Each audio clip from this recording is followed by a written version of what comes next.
Okay, we'll call the order the third, Tuesday, March 10th,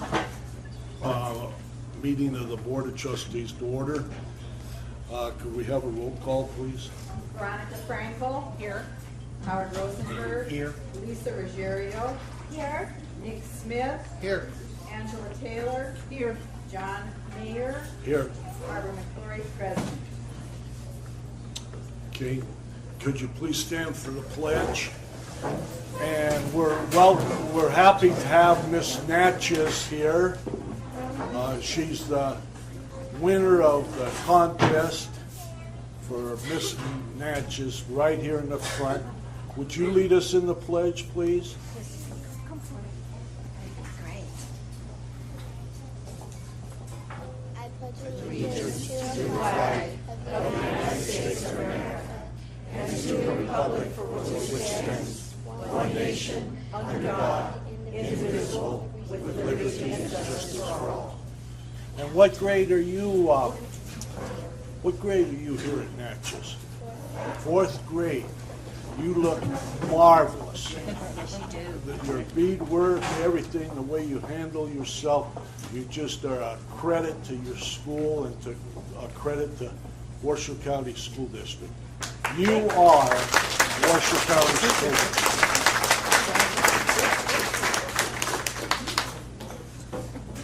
Okay. I need a motion to adopt the agenda. Second. Second. It's been moved and seconded. All in favor signify by saying aye. Aye. Those opposed, same sign. So carried.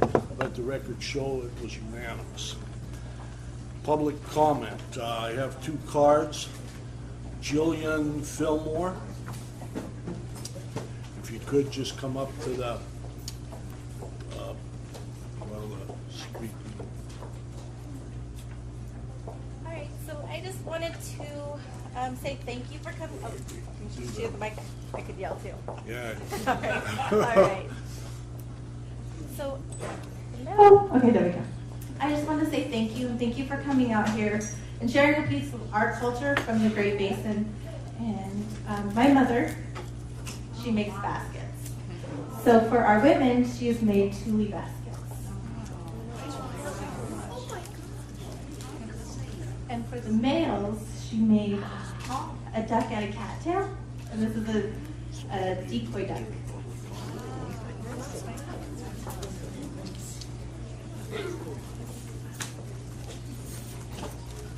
Is your mother here? She's not here today. She couldn't be here. Well, thank her for us. We appreciate it. Thank you.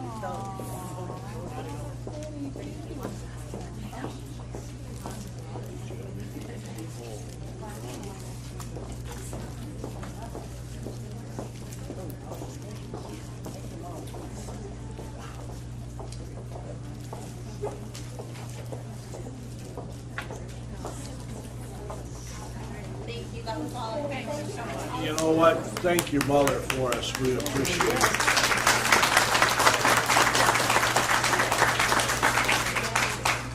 Next, we have Jim Falk from Fallon. I come after Mr. Eppolito? Please? No, you're on now. All right, you got it.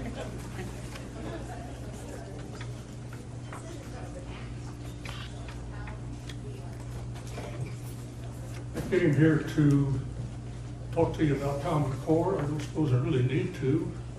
I've been going around a lot of places, sometimes with Mr. Eppolito, pointing out some of the faults and flaws of the program and trying to raise public awareness of it. I go to practically all the Churchill County trustee meetings, school board meetings, and I speak at most of them. And I hand out material I've copied off the internet. I didn't bring any with me today. I assumed that you folks, being good public servants, performed your due diligence and you check the internet from time to time to see what new things have come up that make people oppose Common Core and the attended high-stakes testing. You probably noticed that the opposition is growing exponentially. There's so many problems that I'd like to get into, but let me turn it over to Mr. Eppolito when his turn comes up, and I'm sure he will have many more things to say to you, but I would like to know that you're all paying attention to what's going on and realizing that Common Core is not the answer to our education problems. Think back to 100 years ago, what did we have? In the last 50 years, we've lurched from one failing program to the next in education, to the point where education reform has become a great industry, and it's cost lots of money that was not needed to be spent before. So I'll end with that. Thank you very much. Thank you, Mr. Fulton. Next on the list is John Eppolito. Reminder, 3 minutes.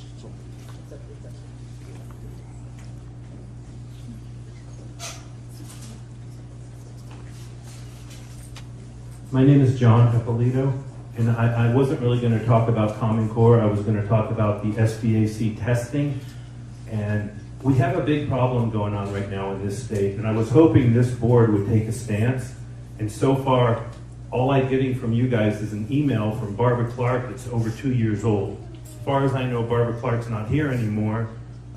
The attorney sent me the email. The problem is, right now, this SBAC test. This test will be given out starting next month. Some schools could start at the end of this month.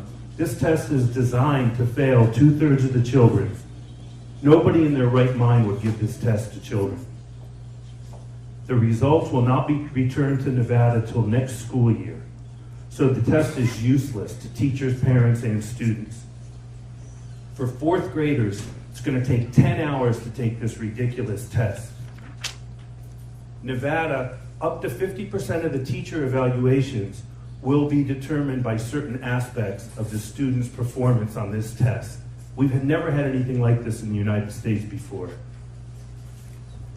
The money that the state is spending on this test, they won't give us a straight answer, but we think it's about $7.5 million per year until it goes up.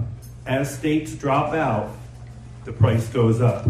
So far, only half of the Common Core states are still giving the federally government-sponsored tests. And all over the country, people are protesting this test.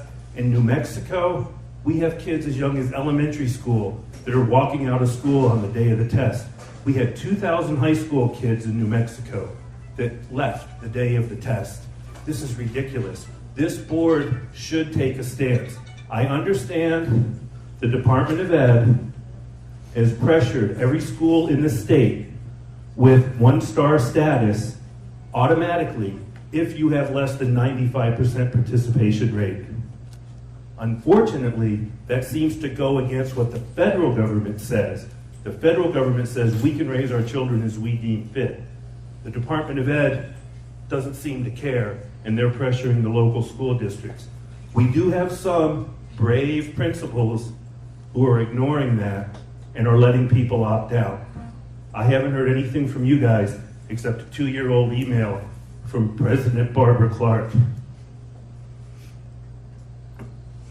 And currently, there are 2 bills. Actually, there's 3. I just got the 3rd one a little while ago. One is to stop Common Core. There'll be another one. And there's 2 on the data collection, which is big time. The biggest problem with these tests is the data collection. Any data collected on this test has to be shared with almost everybody. Federal government, testing, almost everybody except the parents. I'm the parent that the state said I would have to pay $10,000 to see my children's data. What's happening is wrong. And I do have a handout if anyone's interested. Thank you very much. Thank you for your opinions. Next is, I think it's Dolly John.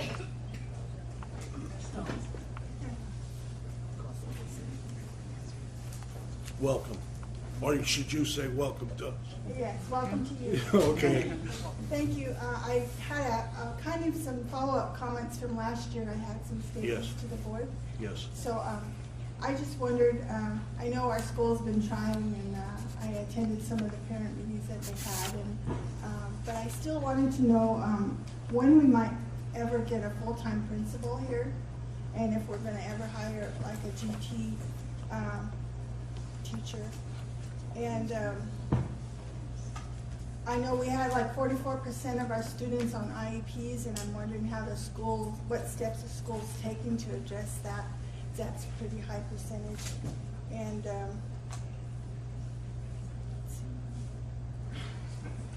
I like the choice that parents have to put their kids in schools if they don't meet their academic needs. And I like that choice that they have right now. But we do have a lot of students that leave Natchez, and I'm just wondering what those reasons are. Are they academic or whatever those reasons are? So that's kind of a follow-up to what my statement was last year. And I'll leave a paper for the school board. Thank you. You know, I usually don't respond on public comment, but I've got to say that your principal is one of the best, and he's been here since the earth was made, I think. But he's been here a long time. I've been out to this school. I just think it's wonderful. And I just met the new special ed teachers, so you have like 3.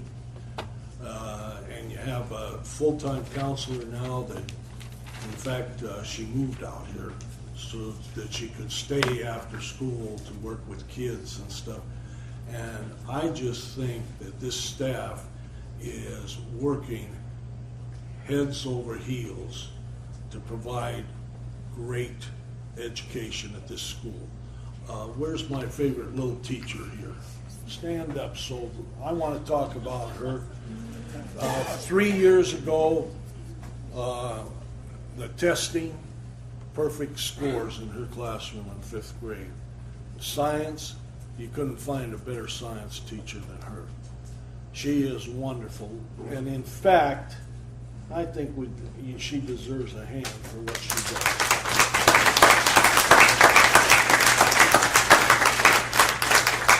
So, I don't know, I don't see the area super, but he's probably here, I just can't see him. Oh, he's standing in the back. If you want to talk to him about what you just commented on, he's right back there holding up the refrigerator. See him back there? And he'll be happy to answer your questions. But I've got, you parents, you're the backbone of this school too. What a turnout of parents, and you train your children, you train them in dancing and the culture and everything. That's wonderful. That's marvelous. I wish we had more parent groups like you. You guys are fantastic. Yeah, let's round of applause for our parents. How many grandparents do we have? We got quite a few of those running around here too. They're not running, John. Well, not running, but they're here. Okay, next public comment is Jake Chapin.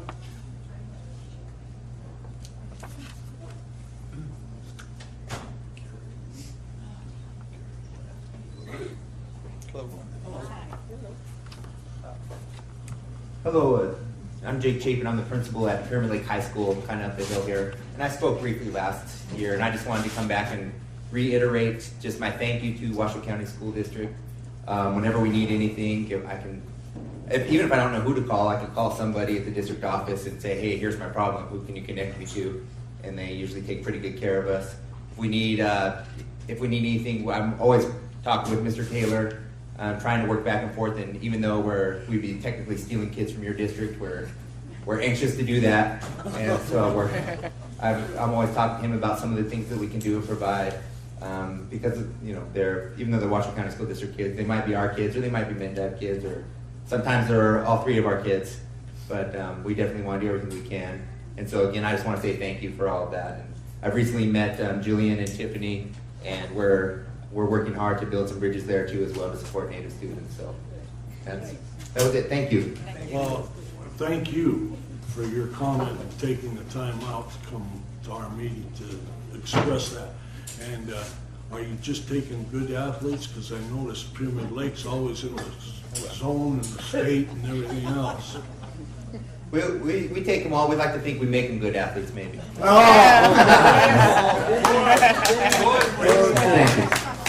Thank you. And Carrie Romo?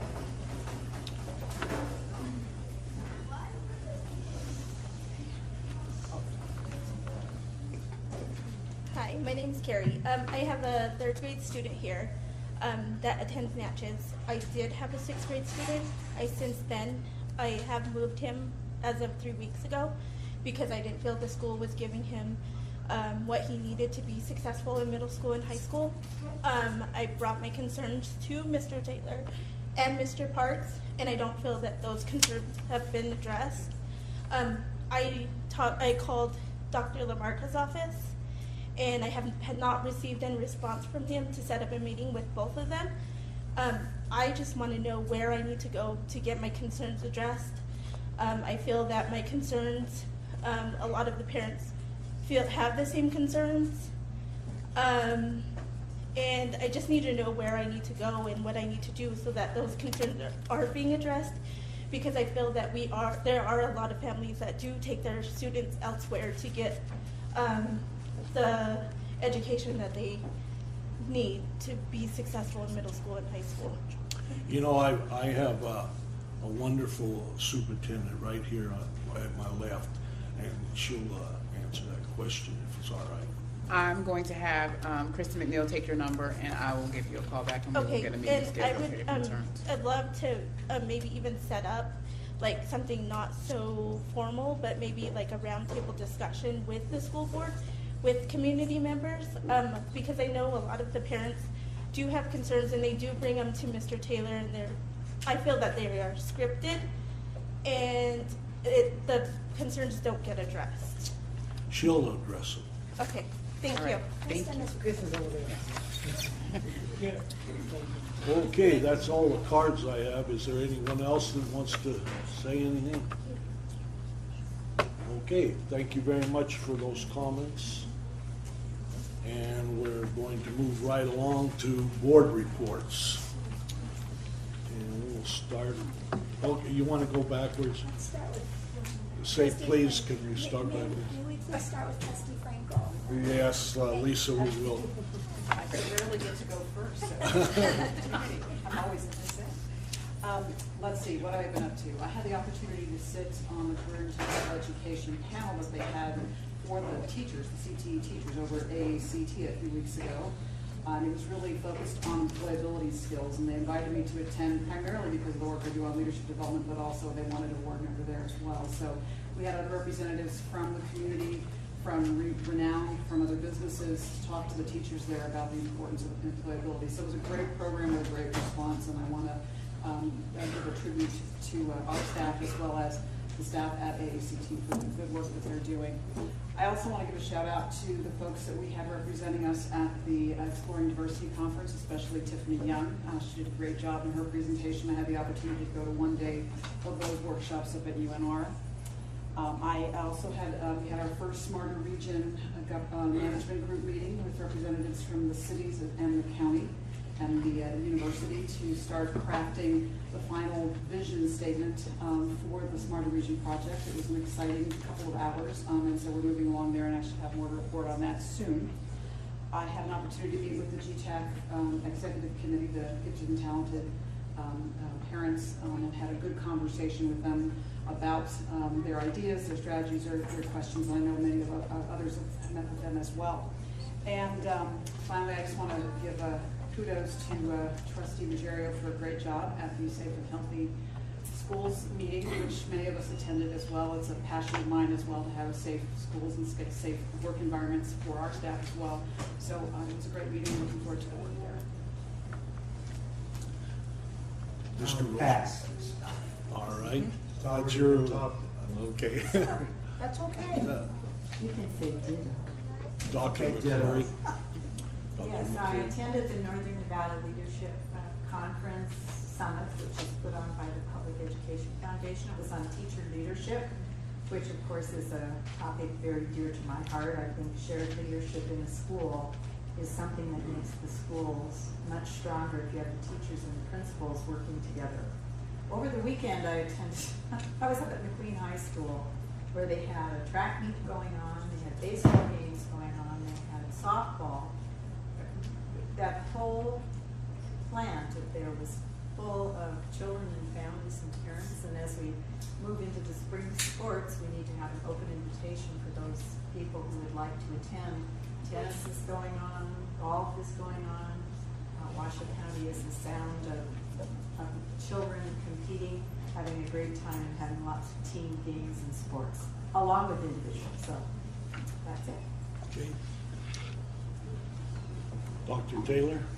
Okay, this was a busy 2 weeks for me for some unusual reason, more so than ever. Right after our board meeting, in fact, 2 weeks ago, I attended the PTA meeting at Peavine Elementary School. Great group. They are raising a lot of money, helping the school with a lot of things. So it was really, really impressive to see them. We still had a few more of those community meetings. So I met with Dr. Mark Johnson, and several of us did. The leadership team did. Dr. Mark Johnson, Dr. Mary Sheehan from UNR and TMCC, and talked a little bit more about our collaborations, which that was a good meeting, I think, of the meetings of the mind. Represented the school board at the Boys and Girls Club Chipino feed. Great Chipino was had by all who were there. Went to the Lemelson Morning Mug. I didn't even know what a morning mug was until I went, frankly. What is it? What is it? It's a parent meeting, a meeting of parents. They say morning mug because they serve coffee, and they had some donuts. They talked about things going on with the school, and they're actually initiating their community garden. And so we went out to the site where the community garden was, and it's in the area that's fenced in, and they had someone there from that local group that does that. And so once they plant, they just planted, the kids actually just planted some seeds, some vegetables, and then in the community, they'll be able to come and really harvest the vegetables and be able to use them. And then also the Sky Lab was there. And so I got a chance to go into the Sky Lab, take your shoes off, put plastic bags around your feet, and go into the Sky Lab. And that was actually really fun, being able to parents and some of those kids. And of course, all of us went to the Spotlight on Success, which I thought was a huge success last week for the board. I look forward to more of those. And then finally on Saturday night, I went to Billinghurst Middle School's production of Beauty and the Beast, which was actually really impressive. It was really impressive. They did their own singing, their own dancing, their own lines. I mean, they had lines of parents were very involved there. But it was I was very impressed. It was a great production there. So it was a busy time. Yeah, it was a lot of fun. Mr. Smith. You know, I actually got to do several fun things. Angie left out one of the fun things that we got to do. But I piggybacked with Angie. She was going to watch a student at the Hug High School Zone concert. Orchestra. They did a great job. All those kids on strings, some sixth graders, all the feeder schools for Hug High School were there. And the very next night, I made it to the Zone concert at North Valley's High School. And let me tell you what, those kids blew me away. Absolutely. Miles better. I couldn't even hold a violin.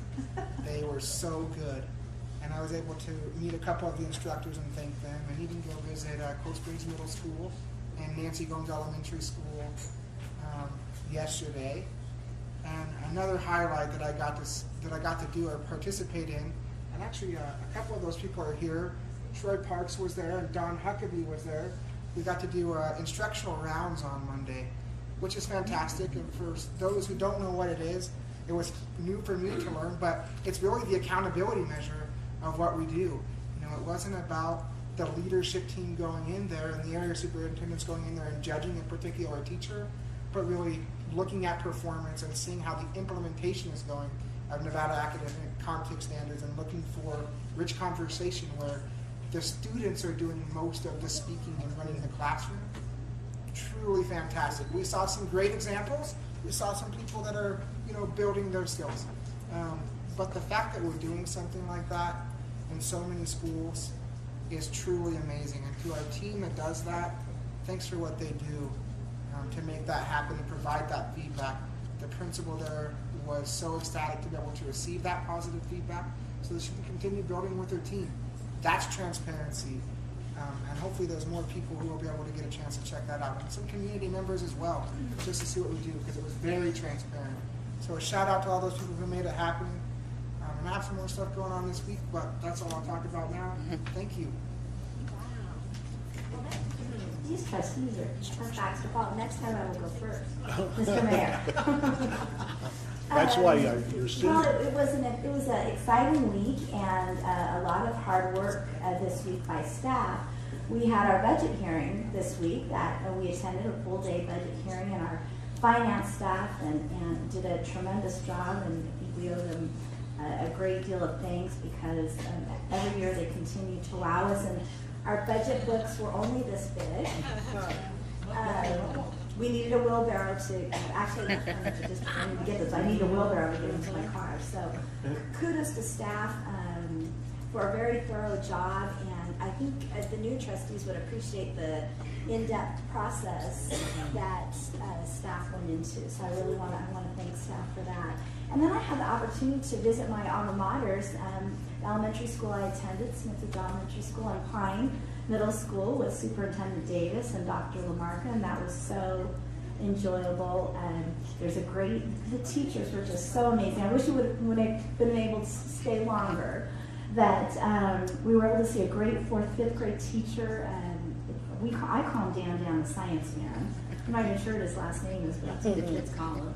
And we saw some great programs at Pine, so I want to thank Superintendent Davis. It's really interesting to visit the schools with the superintendent because you kind of get to hear her side conversations and what she's seeing, and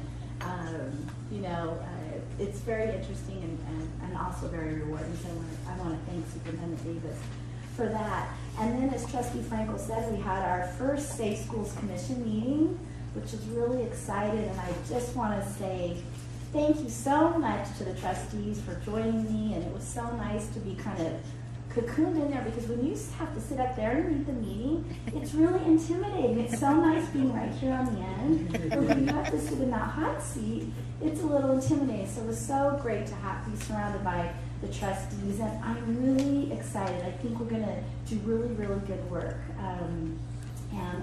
I want to thank Chief McNeil and her staff and everyone for the hard work that you put into it, and really thank our 15 new members. I think it's a great group of individuals, and I'm really proud and honored that they're so willing to participate and help out the school district. So thank you, Mr. Mayor, for that.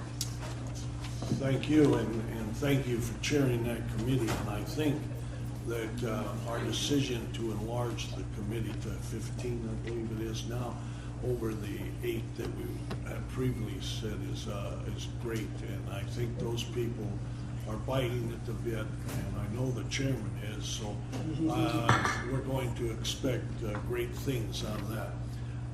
Mostly this week I was in meetings and meetings and meetings, and I've got to say that we had a meeting on Friday that I thought our interim superintendent did a marvelous job at, and I'm just amazed at what she does every day and the things that she gets accomplished. And some people might not think they're very big, but when it affects you, it's probably the biggest thing to come down the pike.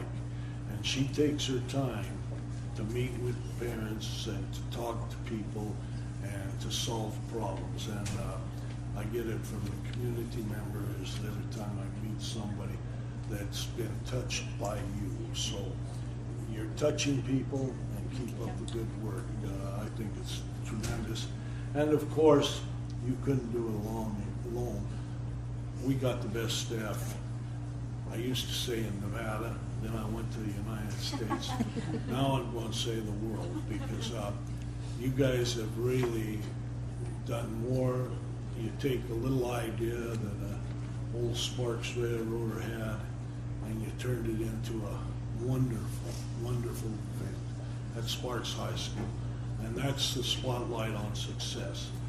And for those that don't know what it is, instead of presenting the awards at the board meetings and taking up time at the board meetings. Once a month, we're going to have a get-together in one of the high schools and spotlight the successes like the Teacher of the Month and all these different things. Because we do so many good things and they go unnoticed. And they really are accomplishments that really should be in the spotlight for success. So I want to thank everybody for what you guys did to make that a reality. And I'll turn it over to the interim superintendent's report.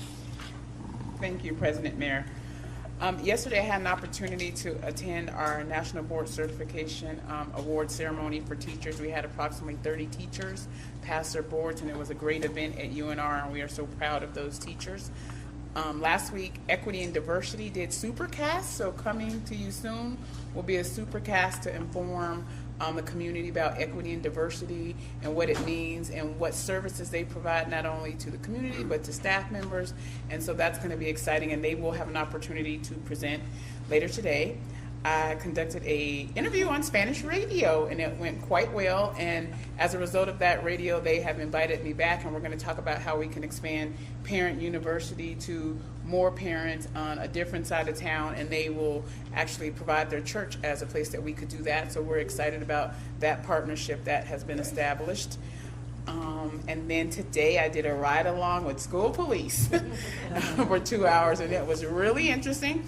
And they can get really, really busy, but it's great to see the partnerships between the school and school police and everybody working as a team and seeing how it all works together. So very proud of our staff and all the work that they do for students each and every day. Very nice. Okay, that concludes the reports. We're going to move on to consent approval, consent items, 3.02 through 3.11. Is there any that you wish to withdraw for discussion? Dr. I'd like to McClary? pull 310. 310 has been pulled. Any others? And I'll entertain a motion to approve the others with the exception of 310. So moved. It's been moved and Second. It's been moved and seconded. All those in favor signify by saying aye. Aye. Opposed, same signal. So carried. Let the record show it was unanimous. Regarding item 310, which is the acknowledgement of the open meeting law violation, I wanted to go on the record and offer a personal apology to Karen Dunaway for the action taken at that meeting. When I made my comments to Ms. Dunaway during the board meeting in question, I was simply relying on the advice of our counsel, Randy Drake, whom the board relies upon for legal advice in such circumstances. Regrettably, and yet again, however, his advice to me about how to handle the open meeting law issue turns out to have been wrong. So once again, I'm going to try and meet with Ms. Dunaway, and I want her to know that I deeply apologize for that. And with that, I guess we can make a motion to adopt consent agenda item 310, which is acknowledgement by the Board of Trustees pursuant to NRS 241.0395 that the Nevada Attorney General has made findings of fact and conclusions of law that the board engaged in an unreasonable restriction of public comment on October 28, 2014 in violation of the Nevada open meeting law. The findings of fact and conclusions of law are set forth in open meeting law opinion file number 14031, a copy of which is included as supporting material for this item for the purposes of NRS 241.020. Further, pursuant to NRS 241.03952, inclusion of this item on the agenda is not an admission of wrongdoing for the purposes of a civil action, criminal prosecution, or injunctive relief. Is there a second to that? Second. motion? All those in favor signify by saying aye. Aye. Opposed, same signal. So carried. Let the record show unanimous. Now we'll go to 4.01. Scott Bates. Hello, Mr. President, members of the board. I'm Scott Baez, and I work for your government relations staff. Wanted to give you an update after a big week down in Carson City for our district. Not only did we accomplish our primary goal for this legislative session, but in fact, the school bond rollover, an extension of a 10-year school bond rollover, was passed twice last week by the legislature. Initially, the bill was SB 119. That was unexpectedly hung up in committee related to provisions regarding payment of prevailing wages. After that bill failed in committee, the Senate introduced and passed SB 207, which extended a 10-year rollover without any comment on prevailing wages. They passed that bill immediately and transmitted it to the Assembly. The following day, the Assembly ended up passing SB 207, and that afternoon, the governor signed that bill into law. Now, on Thursday, the next day, the Assembly ended up acting on SB 119 as well. So the removal of the requirement to pay prevailing wages on school construction projects has been passed and is awaiting the governor's signature. Washoe County School District supported full-throatedly the extension of the 10-year rollover bond, and we did not have comment on the prevailing wage measures in SB 119. But we wanted to express, our very much excitement and our gratitude towards the legislature for acting on our number one goal to get that 10-year rollover bond passed. Now, another interesting thing we did last week, we took members of the Senate Education Committee down, or rather up to Pleasant Valley Elementary School. They were able to look at a school that we have not been able to revitalize yet, an aging structure, and they were able to observe some of the conditions in that facility that could be addressed by revitalization funds under the rollover bond funding that we now will have access to. Luckily, that coverage was on the front page of the Reno Gazette-Journal the following day when the rollover bond was up for a vote. So we were very pleased to see so much community attention on our biggest issue. Now, SB 207, SB 119, that rollover bond does not get us all the way there, of course. We're still looking at a very substantial shortfall based on our capital needs over the next 10 years. We are working with our community partners such as EDON CEO Mark Kazmierski, the Chamber of Commerce, and others to come up with a new revenue source that we will be able to apply towards capital improvements. And that's something that we are very eager to address this session. It can't wait. So be that something that the legislature could do now, be that a ballot question for the voters in 2016, whatever the legislature ultimately determines, that's one of our primary goals going forward. Now, our bill, SB 19, which of course is our bill draft request that we were able to submit this session, related to placing advisory ballot questions to the voters in general elections, is awaiting committee approval. We have proposed an amendment that would limit our authority to issue those ballot questions only to elections in even-numbered years. That's to prevent us from, in some municipalities, they do municipal elections in odd-numbered years. There was some concern from various cities that we could be going on the ballot and causing some sort of increased headache for them in their strictly municipal elections. So we've proposed to leave it strictly to even-numbered year general elections. And we've also proposed to respond to some concerns that school districts could put many ballot questions on the same ballot and cause sort of ballot bloating. We've proposed that we only be authorized to present one advisory ballot question at each even-year general election. So that's some updates from the legislature. I'm happy to answer any questions if you guys might have some. Any questions?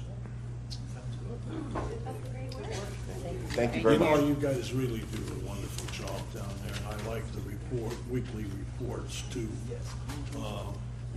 It's just wonderful. I appreciate that. Could we have a motion to accept the report? So moved. Second. It's been moved and seconded. All in favor signify by saying aye. Aye. Opposed, same signal. So carried. Let the record show unanimous. Next, we're going to 5.01, update on American Indian, American Native data programs and services. This is for presentation and discussion only. Jillian and Tiffany Young.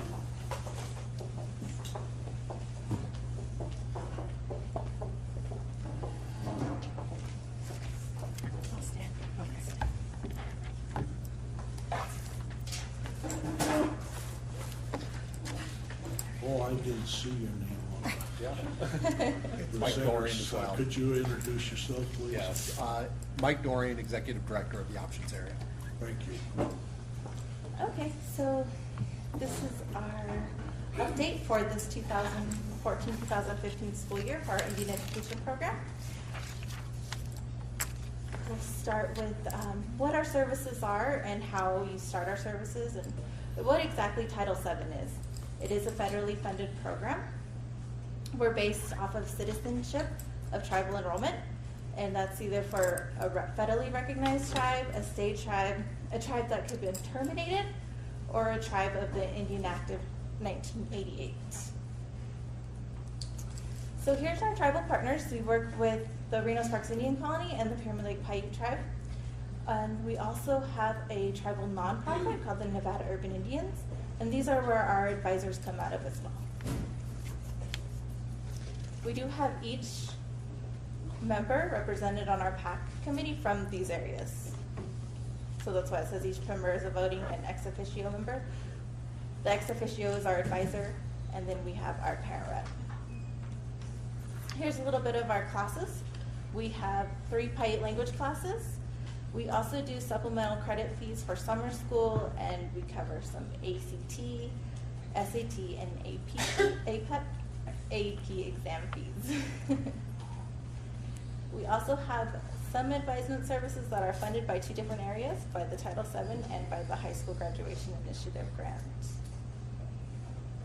You can see at the top where the pictures are, an idea of what our students do in those classes. So as those dances that you saw earlier, our students also get to experience that. They also get to experience making kanis, which are the Paiute houses. And during the fall season, they get to work with pine nuts. And our curriculum is based off of the seasons. We'll go into a little bit of data on the Title VII only students. So we have, for our count this year, starting back from year 2007 to our current year, what our count is, we represent over 90 tribes across the United States. The majority are from this Great Basin area, but we do have a lot of other tribes as well. So out of those 963 students, we do have about 70% that are identifying as American Indians, and about 31% that are identifying as another race. To considered to be self-identified, we have, when the students register, they have to mark Hispanic no, and American Indian, Alaska Native only, so they will go into the American Indian subgroup. Otherwise, they will be counted in a different subgroup. So if they count, they say yes, they're Hispanic and American Indian, those students will go into the Hispanic subgroup. That's ideally, just for clarity. Okay, so if they only if they check no to Hispanic, right, will they be included in that 963? Mm-hmm. Exactly. Thank you. Actually, yes, they would be counted there too, but also they could be counted under this coded I in our subgroups for the district. Mm-hmm. So the I would be counted in this 1,031. Does that make sense? It probably does, but I just so I'll go back. So if they are marked Hispanic no and American Indian only, they will be counted in the race section I of our subgroups. If they mark anything else, they will be under Hispanic, multiracial, and not counted in and not counted under this figure. So the bottom line is whether they mark Hispanic, no, or Hispanic yes. Yes. And that Right. takes them two different directions. Right. Gotcha. And then they also qualify for Title VII too, if they qualify for this. So they can be Title VII students too. They can be Title VII students even if they mark Hispanic yes? Yes. Yes. Okay. That's where the 963 came from. Gotcha. Yes. Okay. Yeah. Okay, I'm with you. Okay. Because that So we'll- Indian taco made me sleepy. Yeah. We'll continue with the self-identified number. Here's our numbers broken down by elementary school, middle school, and high school. So that totals about 1,031. This is our coded I students only. And you can see the number percentage for free and reduced lunch is at 67%. And here's where our students are self-identifying in the schools. So I have marked a star that's golden with blue outline is for our Pyramid Lake tribes, our Pyramid Lake verticals, and for our Reno Sparks Indian colonies are all the blue stars, and they go into two verticals because they have two different reservations. They have one in town, which is the colony, and then they have the Hungry Valley Reservation. And then we'll go into these again as our coded I section only for elementary reading percentages out of 56 out of 336 elementary school students. Elementary math at a 56% for 348 students. Middle school reading, 48% for 125 students. For middle school math, 38% for 126 students. And then the graduation rate for last year was a 48% for 69 students. And here on this, oh, sorry, go ahead. Sorry. On the original slide where we're showing the 600 and some elementary students that goes down to 100 and something, are we tracking where those students are all going when they go into a middle school setting, or whether they're transferring schools? Do we keep track of where they all are? As long as they're in the Washoe County School District, we do keep track of where they are. If they transfer out of the district, then we don't track them. But in support for that, and Mr. Chapin spoke to that, is that we are starting to have greater conversations outside of the district so that we can have an idea at least where our students are, because we do know some of our students bounce back and forth within the district. So we are building stronger conversation to be able to have an idea about where students are if they do leave Washoe County School District. And part of that work is about vanished students also Yes. with graduation, which impacts the graduation rate. As a result, we have kids who are vanished, and those vanished students count against us. So we're launching an all-out campaign to figure out where they went to. Yeah, and I think that speaks to the issues surrounding the communication and making certain that questions are answered by families and parents, and we do the best that we can in relationship to giving them explanations that make sense to them. When I look at 44 children who are special education, that's about 24% of the Native American population in the school, and that's extraordinarily high. So that's not an average number at all. So perhaps we need to look into some of that as well. Yes. And then my last slide, I took students who are Title VII eligible versus the self-identified coded I number in the subgroup. And we compared them with the elementary school reading, elementary school math, middle school reading, middle school math, and then the high school graduation rate. So our Title VII eligible students, this is the program that I work under, that is the federal program. And you can see that the percentages have increased for the versus the self-identified. Why do you think that is? Because of the support programs? Or? Right, and because we do have advisors that are paid under us that do go out and meet one-on-one with the students, monthly, weekly. They track the students too through Infinite Campus as well as I do. So it's just the extra supports. The counselors do know that we do have this program too, so they direct the students to the right people to talk to. Lisa? So in every single category, the ones that are eligible for the title are above the ones that are not. Every cap. Yes. Right.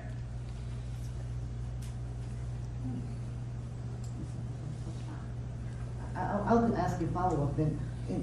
Just in your estimation, and I know it's self-identified, do you think there's a potential of some of those students that may be self-identifying, and maybe they don't fully understand and they could possibly be Title VII students? Because that being the case, we want to get them. And so I know you're going to talk about what we're doing to solve that. Right? Well, and I think part of the work, and if you look at the shift over what's happened with Title VII and with the Indian Education Program, now being part of equity and diversity, there's greater supports around what's happening, and so outreach has taken place. Jillian is doing home visits and coming out and sitting with schools and contacting. We're sending out flyers and emails, and we're mailing out forms with postage paid to come back, and so we've definitely put forth a great deal of effort to ensure that our families are informed and educated, but also there's greater support. So Title VII in Indian education is not happening in a silo by itself. It has the support of what's happening as a whole department, and so there's not this one standalone individual that's taking on responsibility and then being held accountable for what's happening, but now we have an entire department supporting efforts, and so I believe that there's going to be a greater impact of what happens with our Native American students and with what's happening with Title VII. That's fantastic. Thank you. I have a question as well, kind of related to that. I was noticing on the slide where you have the student count on the Title VII program. It's a significant drop in numbers over the last 10 years, but especially between the last school year and this school year. Can you speak to that a little bit? What the change in number is? And we do, after looking through all of the forms and cross-checking and verifying that we have accuracy as far as who's been certified and who's eligible for the program, looking at the numbers and asking questions through the federal program of who we can count and who we cannot count, we found a list that included some of the things like homeschool students, students that are in adult ed, the charter school, pre-K, students that are in summer school, and then we have some students that are just participating in sports only. We would not be able to qualify those students within that count, and so that was justification for some of the shifts and the decrease in numbers where we have. Yes. So really, this is a reorganization of Title VII, and you've only reorganized it how many months? Jillian was hired September 22nd, and I started in August. It hasn't even been a full year. No. And so you're putting into place new accounting, new everything. Really, you're doing a magnificent job. I've got to give you hands up on this.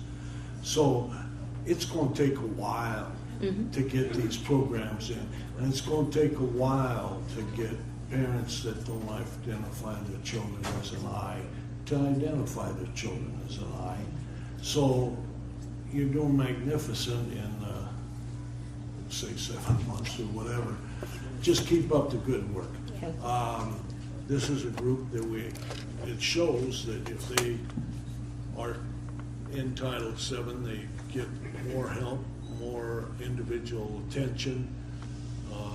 And here they've got a magnificent new counselor here that's working like heck, and special ed, new special ed and stuff.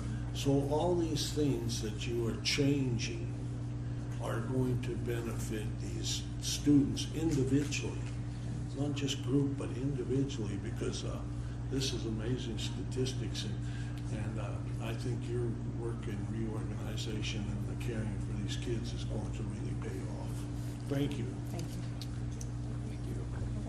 And our last slide for opportunities to meet the unique academic needs of our students is sustain and expand relationships with partners, with tribal and state, federal and state entities. So we work with our Indian Education Program with the state very closely. I sit on a few committees with her. We also work with the Office of Indian Ed very closely. We can contact them and ask them if we have any questions. And also to provide professional development for all staff in the school district, including central office. And lastly, develop strong support systems within our district and without, making sure that we have the cross collaboration. We have a great executive director, and our programs under options is where we're starting to develop our professional development and get the information out there. know where we are, where they're standing, what tribal lands, what tribal resources are around them, and hopefully they can tap into them for their students. Terrific, terrific. And your last slide, you're putting that up there, aren't you? Yes. This is a quote I found. It says, tell me. Native American proverb. Yes. Tell me and I'll forget. Show me and I may remember. Involve me and I'll understand.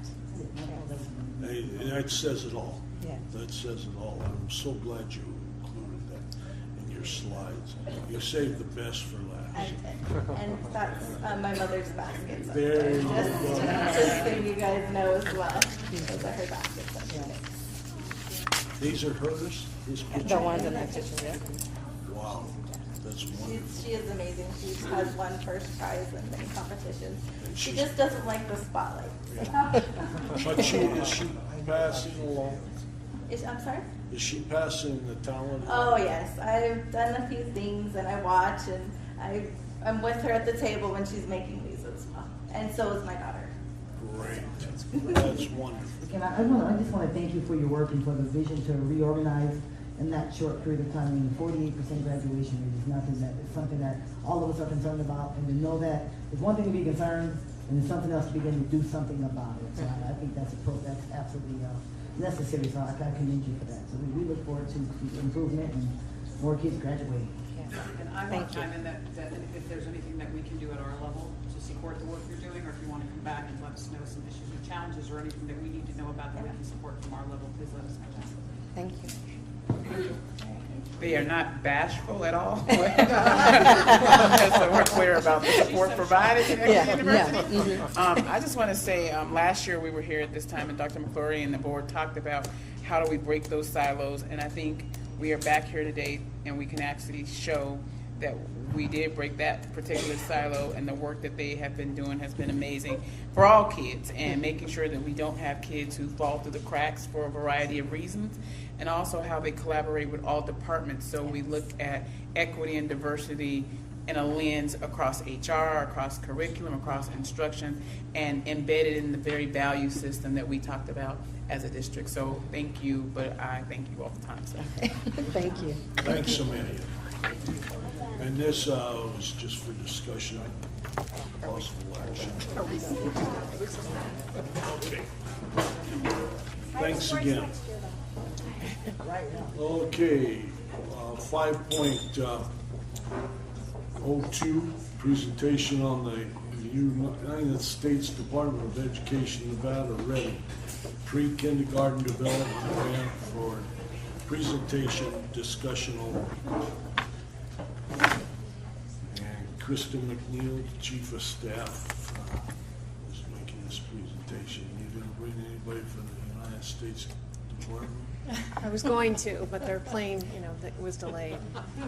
Because now they have a pre-K here, right? Yes. At this school? Yes. So good afternoon, President, Mayor, Superintendent Davis, members of the board. We are very, very privileged and lucky to present to you today a program that really talks about our littlest learners, our pre-K students. And Nevada was one of 7 states that received a federal grant. And so today, Director of Grants Lauren Olin and our Director of Child and Family Services, Ms. Tina Springmeyer, they're going to walk through the grant for you and let you know a little bit about the professional development, the difference between expansion and new seats, as well as some different types of programming that we're talking about for pre-K. Thank you. For the record, I'm Lauren Nolan, Director of Grants. So as Kristen said, Nevada was one of 7 states to win the we call it Nevada Ready Pre-K Development Grant.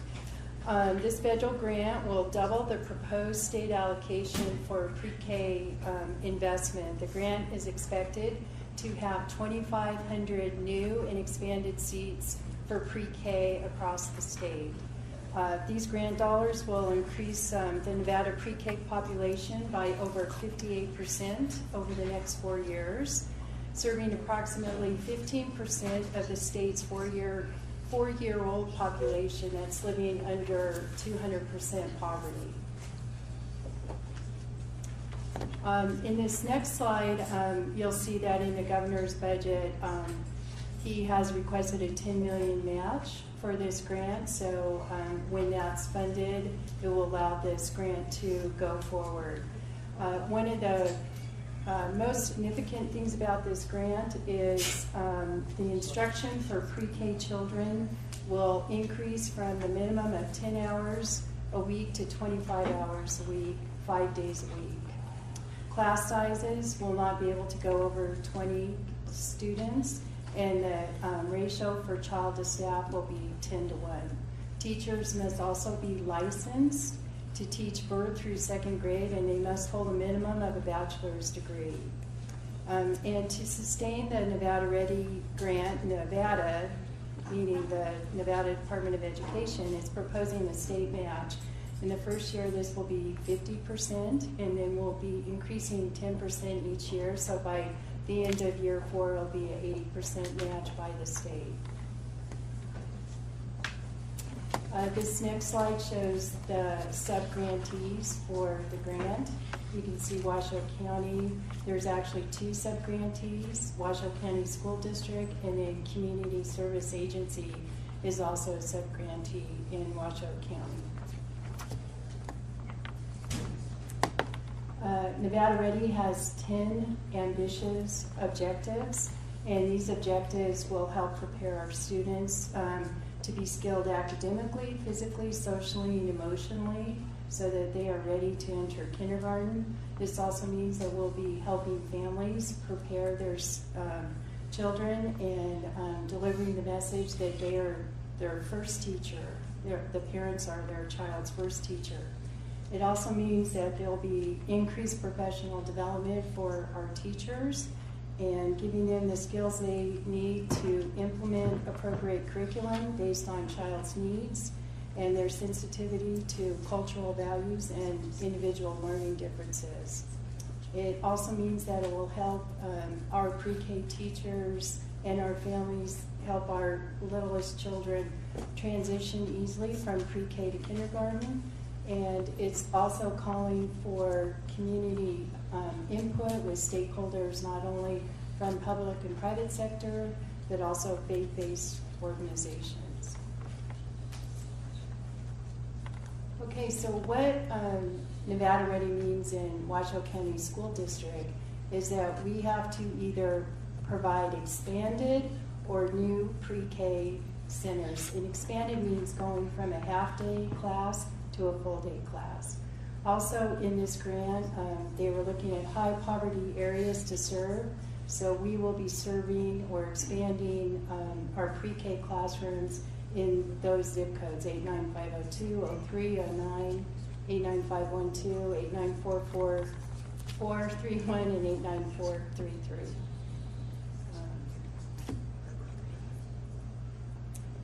And the state has come up with how we will expand those seats. So in the first year, which actually starts for next school year, we will expand 120 seats. So that means that we're going to take 120 half-days pre-K seats and make them full day.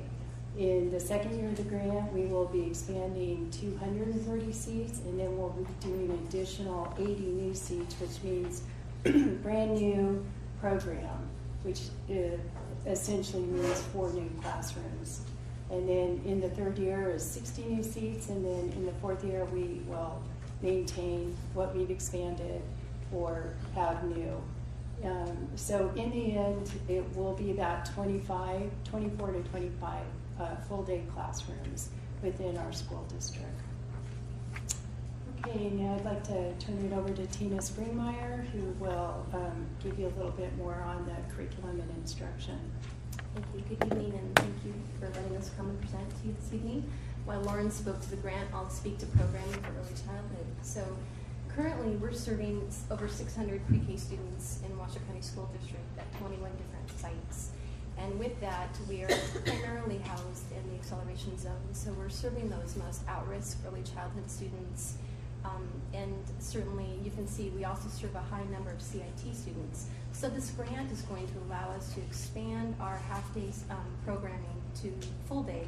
So our students will actually get 5 hours of instruction each day, which you know that will help reduce the gap for them. And so we're excited about that. So with that, with the expansion, so when you think about that, what helps our program is that we run all of our programs the same. So regardless of the funding stream for the Title I, Zoom, Nevada Pre-K, all of our programs collect the same data. We use the same professional development tools. We follow all of the state assessments. So it's seamless transition for our families too, because we serve at-risk families. It's very often that they may shift from one site to another site because they're very transient in their population. So these are currently the assessments that we're using. In addition to these, the Peabody Picture Vocabulary, the Expressive One Word, and the WIDA assessment, we also use the pre-K portfolio. The state is actually determining what the kindergarten entry assessment is going to look like. They haven't chosen that yet, and they haven't selected it.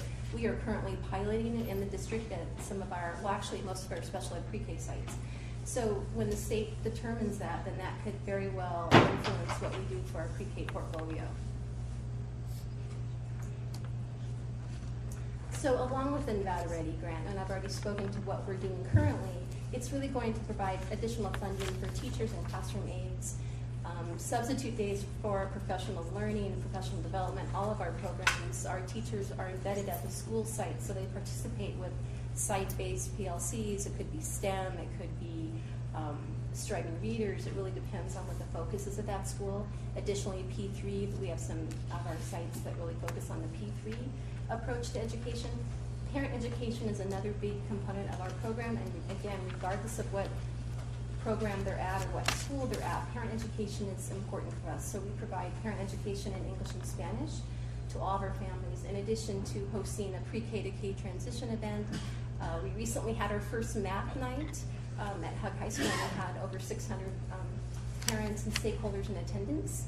And our next one will be a pre-K to K transition in the spring for those families to help them understand what's coming and be prepared for the next journey into the K through 12. We're not requiring language interpreters for our families because in every one of our classrooms we have a bilingual aide or our teachers are bilingual. So we are able to connect and have those conversations with all of our families.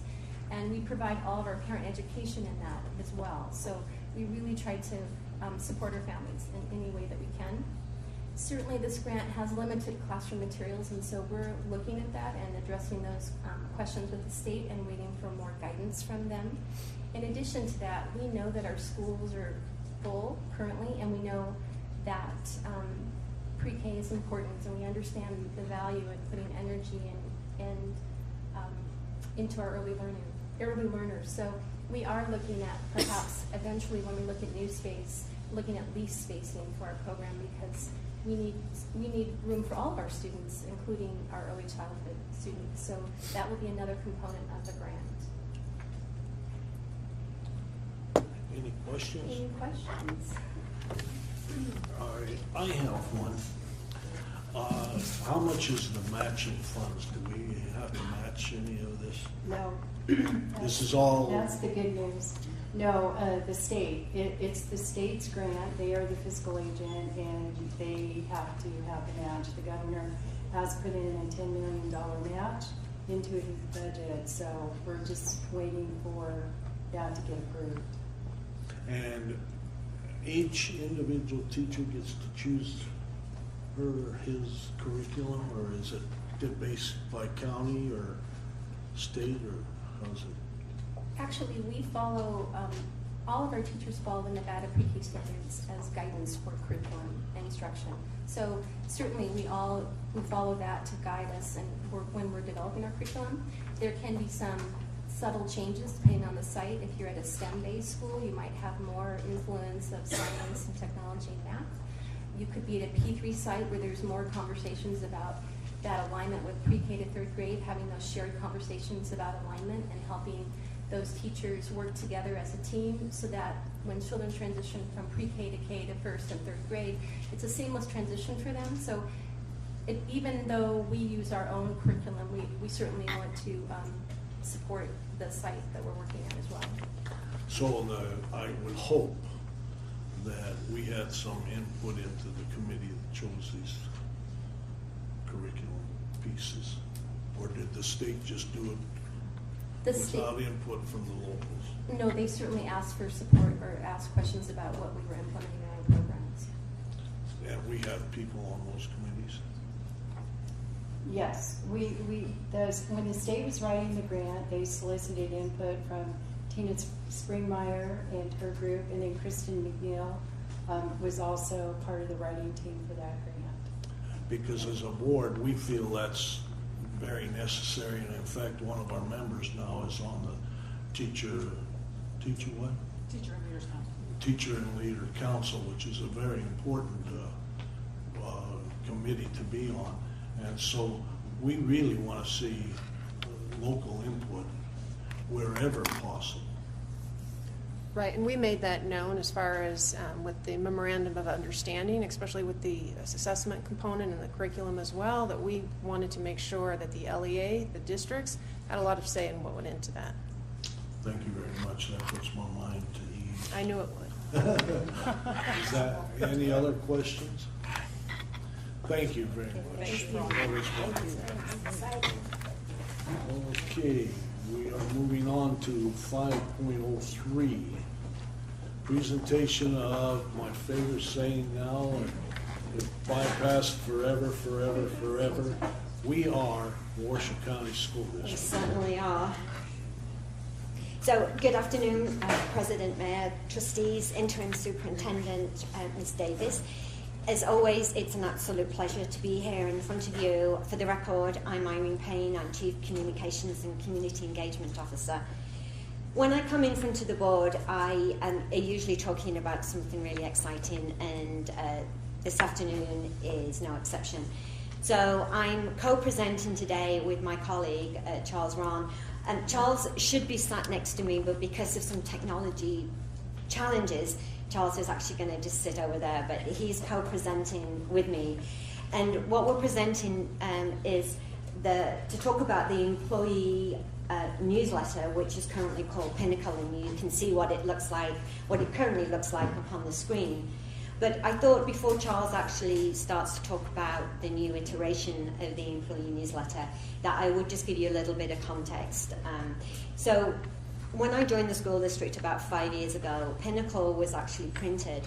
So it took two people, quite a large amount of money to design, to print, to distribute it to 8,000 staff members, and pretty much the minute it was distributed, it was out of date. So probably 4 or 5 years ago, we decided that we would move to an electronic newsletter, still called Pinnacle, and it's been a really good thing. What has happened is that over the last 5 years, it's pretty much remained unchanged.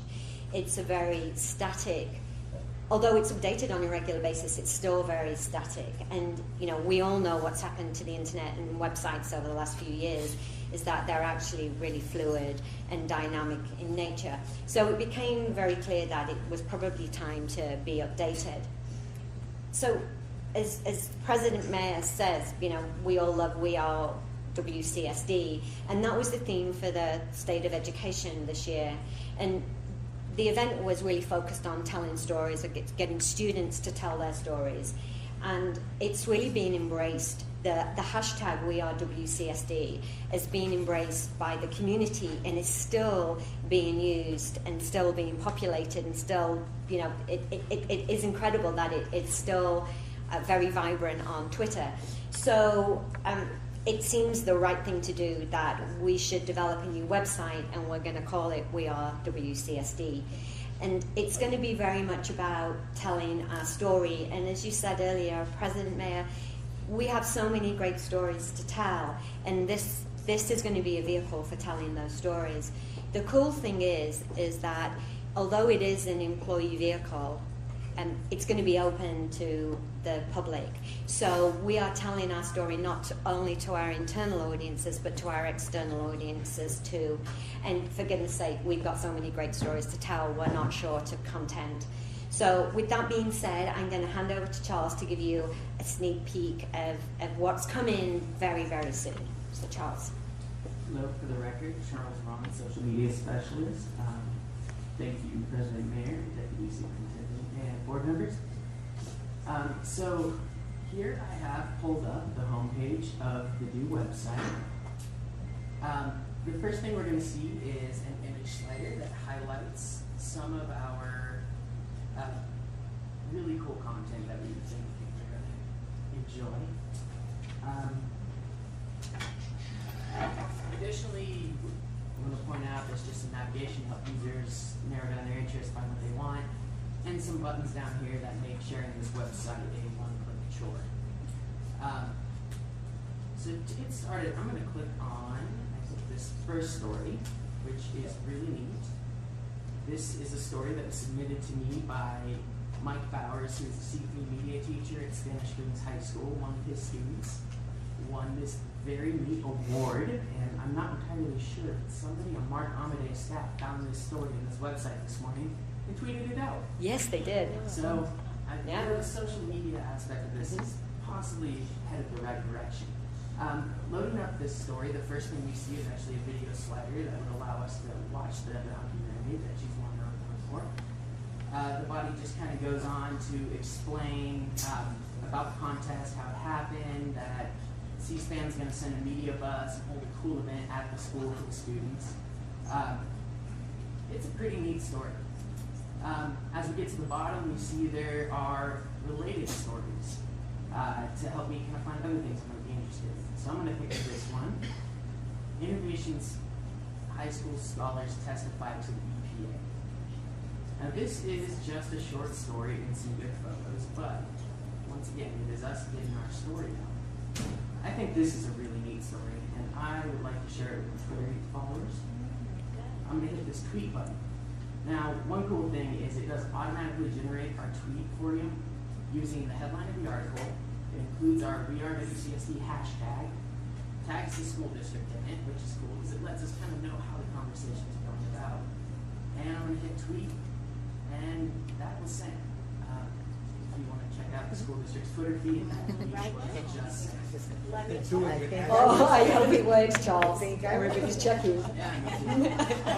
When you see them going like this, you know what's happening. So while you're checking that out, I just want to kind of point out what happened here. As I demonstrated, I found cool content. I shared it with my personal network, or in this case, the school district's network of people on social media. Now, what this means is it's a more organic way of reaching people. I can reach people who are friends of our typical audience rather than just our typical audience. It's a way of getting a little more penetration with our social media efforts and making sure that the content that's out there is being shared really with the people who are interested in it and not with the people who aren't. I'll point out just a few other things about this. This website is built mostly on open source software, which I always think is important. It's very flexible, and the platform it's built on does allow us to rapidly add new features if it's what we find out users want. It's going to be a good opportunity for us to demonstrate a lot of the good news in our schools. We're very excited about it. We've imported hundreds of articles from the old website so that that content is still there, but we think this is going to be a lot more engaging. Just for the sake of contrast, I'm going to visit our homepage again here. So here's our new website with our slider, some student news, school news. There's a lot of good headlines out there. And I'm going to pull up the old one again real quick. It served us very well for a long time.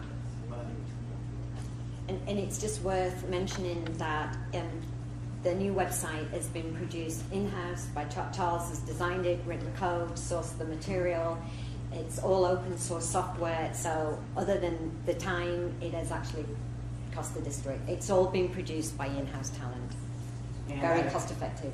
And I'd also like to just thank Colleen DeLong and Melissa Gillis from our department who developed the concept for this, handed it to me, and let me run with it. Great job. Thank you. I'm so excited about this because I remember one of our first conversations a few months ago and about good news page. Yes. And the importance of getting that information out, both for the public, but also for our staff. Absolutely. And as someone who's been involved in employee engagement issues for a long time in different organizations, telling the stories, the good stories, and not just always focusing on what's difficult. And we have to do that, we have to work on that, but to have these kinds of stories is so valuable. So thank you for that. You're very welcome. It's been a So, pleasure. so Irene, question then, so do our staff members, all 8,000, do they get like an email in which? How we're going to launch it, we're going to launch it this Friday in the Friday Minute. And then what we do as a rule is if we have a great story in the Friday Minute, we always post it on Pinnacle. So we'll continue to post it on We Are WCSD.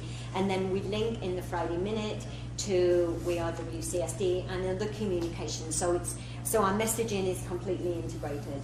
And we've always found that we get lots of submissions from staff, all staff, and really it's a good viewership.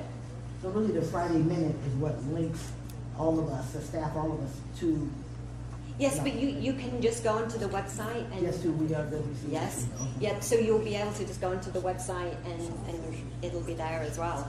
And any submissions will be posted. Well, it's going to be very dynamic, so it'll be updated daily, every other day. As soon as we get news, we're going to be updating it and spreading the good word, internal and external. And I also saw it was feeding local media sources at the bottom. Yes. So we have school district news that comes up. Yes. Awesome. Okay. Thank you ever so much. Thank you. Very good. You're very welcome. Thank you. Very, very nice. There was a speaker that wanted to speak on Nevada Ready, the pre-K, and I skipped over it.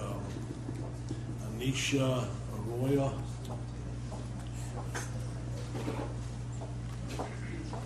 Just here, or? You have 3 Thanks for minutes. taking my question. My name is Anessa Anaya. I am a member here. I'm an alumni of the school, a tribal member here.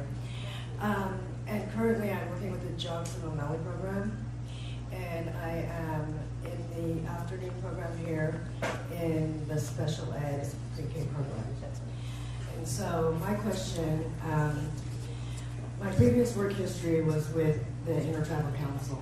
And we, of course, that's our Head Start feeder programs, both Wadsworth and in Nixon.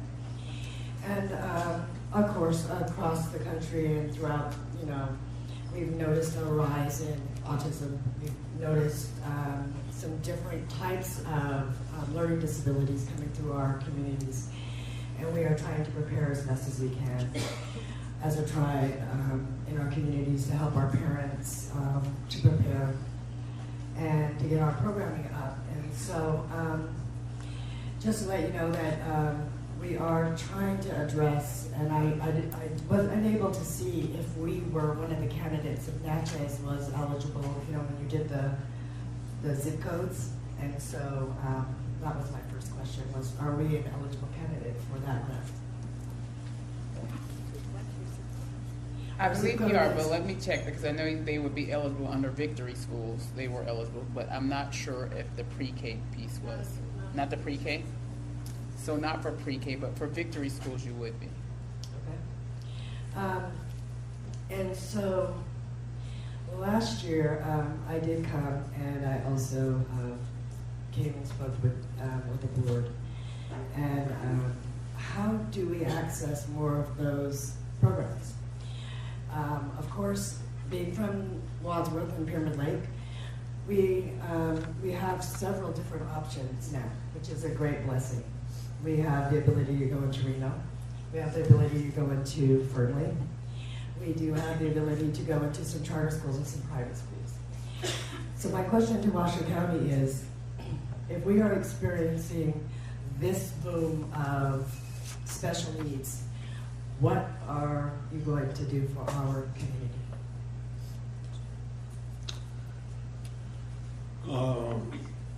Who can answer that?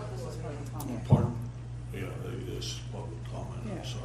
But, Well, I mean, it's just again, something that I wanted to put on the record so that you can Yeah. address. Not right now, of course, I'm sure that was kind of a hardcore kick, but I'm Do sorry. me a favor, since we only pack our bags once a year to come out here. the young lady over at the computer over there, give her your card. Okay. And she'll get back with you. Okay. One more comment. I'm sorry, I missed a public comment.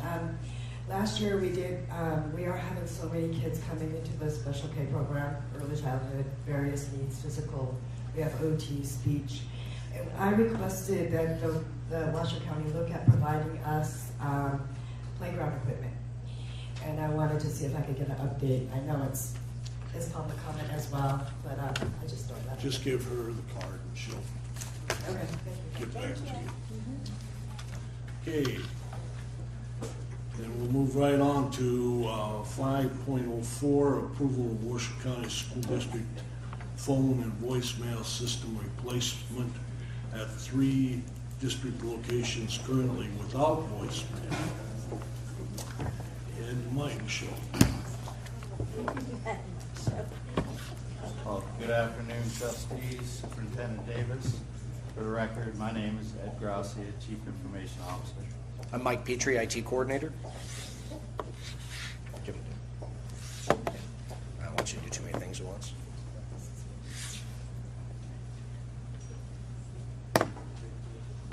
Yeah, we don't know much about technology.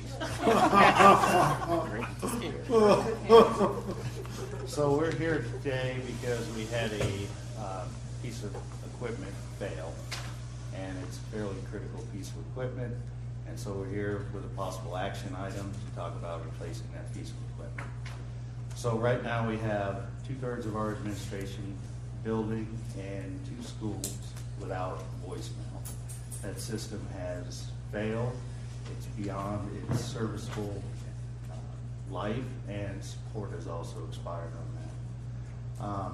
The Cisco phone system has also reached its end of life, and the end of support for that will be July 1st of 2015. So while we have a pretty serious situation right now, if we were to have this same situation with the phone system after July 1st, it would be much worse. We would have 2/3 of the school district, not only without voicemail, but without dial tone as well. So what we'd like to do is to replace the voicemail system, obviously, with a new system that will be covered by support, to update the district-wide phone system, which is the Cisco phone system, to a version that is under support, which also allows us to continue the standard that we've already installed in over 2/3 of the district, and to standardize all the schools and the sites the same level of phones with the same features and support. So we'd like to present you with a couple of options. Option number 1 would be to just replace the phones in administration, Shaw Middle School and Damani Ranch, at a cost of $220,000. That enables us to move them to our Cisco phone system, which is operational. But keep in mind that that again reaches the end of its support and life cycle of July 1st of this year. The second option is perform an upgrade of the Cisco phone system at a one-time cost of $350,000, which also gives us an increase to the annual maintenance installments of $30,000 and $125,000 to replace the phones at the 3 sites that are currently without the voicemail. And the total for that is $475,000. There is one more choice, which is enter into an enterprise license agreement with Cisco, and that is a cost of $255,000 annually for 5 years, plus $85,000 to replace the phones at 3 sites currently down. And that does add additional features, which would include E911. It allows us to basically install video wherever people wanted to use video conferencing, but it doesn't include the hardware. It just covers the licensing piece. So even if we wanted to go down that road, we still have to come up with money for the hardware. And it reduces the amount that we pay for each phone for the replacement. For the total of that choice is $1.36 million. That's after you subtracted the $132 per phone. Okay. So our recommendation to the board and the superintendent is option 2, which is $475,000. Keep in mind that we've done those 67 schools that are on the Cisco system right now. We have these 38 sites out there which are on independent phone systems, which are all basically in the same shape. So when they fail, they're dead. And if you remember, not too long ago, North Valley's had that situation. You may be aware of that.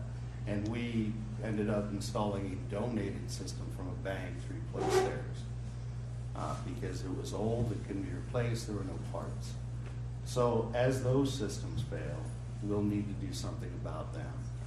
Upgrading the Cisco phone system with option 2 allows us to just go out and pay the price for phones in that school.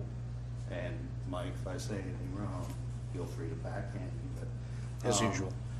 That will allow us to bring them over to the Cisco system without having to upgrade any of the infrastructure itself, the phone system and the voicemail. It will be just the price of the phones. Any other questions? Dr. McClure? On all of our bond rollover information that we've been working with, we've done an inventory of every single thing within the building with rehabbing and all of that. The phone system has been an ongoing concern since, well, I started in 1974. As a Title I director, I got the phone system from HUB to come into the building. And there simply has not been hardly any new phones. So you're saying that in the refurbishment of these schools, however many there were, that the phone systems were all replaced as well? That's accurate, yes. Then do we have an outline for the probability for all the rest of the schools? I know what you're saying, but what I'm asking is, what kind of a plan do we have in place? Because we might as well begin the process, bite the bullet, and begin to replace those systems until we are not going to be able to do anything. At the point we're at, we remember we came to you about, I think, a year ago, maybe a year and a half ago, and we proposed the wireless infrastructure upgrade. We were running toward the end of the bond. There wasn't going to be enough monies to go through and do the rest of the sites in the revitalization manner that we've done in the past. And, you know, Chris Cobb can probably answer this better, but in that project, we discussed the possibility of upgrading phone systems in the remaining schools, and it was determined at that time that we didn't want to spend, we didn't have the money, we didn't know where the future monies were coming from, and so we wanted to get that wireless into the schools. That was the core component. Absolutely agree with you. If we could continue this on through with the remaining 38 sites, that would be ideal. And I think we have some ideas for that as we go forward. There's different monies that are coming through that are E-rate funds, and what we're proposing here tonight would be covered in large part by E-rate refunds. There will be future E-rate refunds, and if possible, then we would like to use those to do those remaining sites. If I may, Trustee McClure, Chris Cobb, Chief Facilities Management Officer. When I came on last April, you all were just reviewing as part of recommendations from the Oversight Committee and what we were going to do with the remaining bond funds. Some of the projects that were identified when there were phone system upgrades. At that time, the direction that was approved by the board did not include those. It had the wireless initiative, Signature Academy, safety and security. This was just one of the areas that, you know, there's only so much money in that bucket, and this was one of the options that was not chosen. It's been a fear that Mr. Grassi has been hitting me up for the last 2 months. Just remember, Chris, capital renewal plan, where are we at with the admin phone system? Unfortunately, this is where we're at today. And even with SB 207, as was brought up, that was a past SB 119, we are still going to be challenged. We're going to have $20 million a year and hopefully average in rollover bonds. We're still short 50, so we still have some extreme challenges and very, very difficult choices that staff has to prepare and bring to you how and where we're going to spend those monies. Does that answer your question? Yes, it does. Thank you very much. I know Chief Trevino's here, but can you explain for the record what the E911 system is? Sure. E911, today if you make a 911 call out of our phone systems in our schools, it delivers to the 911 operator the address of the school that call is coming from. With an E911 system, you can get much more granular with the information that you deliver to them. So say someone is calling from room 118 at North Valley's High School, that specific information is going to be delivered to that 911 operator. She's going to be able to pass that, or he or she is going to be able to pass that along to the emergency responder. And a lot of times, especially in our larger campuses, the office doesn't know that a 911 call has gone out. It can be news to them. So there's a real benefit to that type of a system. It is part of that third option, but we can also do that as a separate line item. It's about $150,000 line item option on top of what we've proposed with option 2.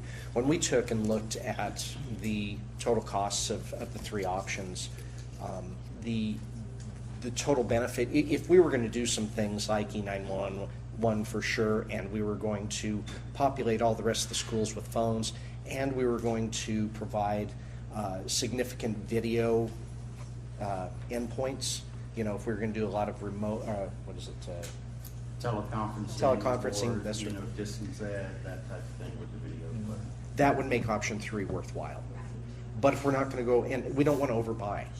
We want to make sure we're going to use what we buy. So that's why option 2 made the most sense.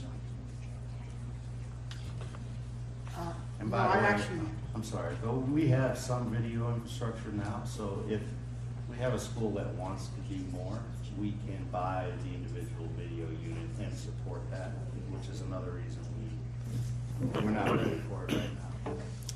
More of a pay-as-you-go type system.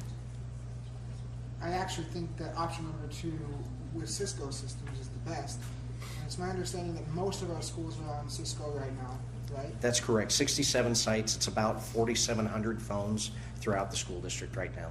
And so ideally, it would be nice to get everything on the Cisco, but the fiscal hat in me says, is there another operator out there? Because all 3 of these options are Cisco. So is there another operator that can get us similar to number 2 at a better price? I don't know anything about phones, so I'm asking you. Cisco is our infrastructure standard, so it's not just the phones, it's our switches, it's our routers, it's our wireless access points. It's what our staff knows how to manage through single consoles. So it's familiar. It's kind of, and you get what you pay for in a lot of respects. So cheaper is not always better on the technology side, but to do a kind of rip and replace at this point, I think we would spend more in the long run.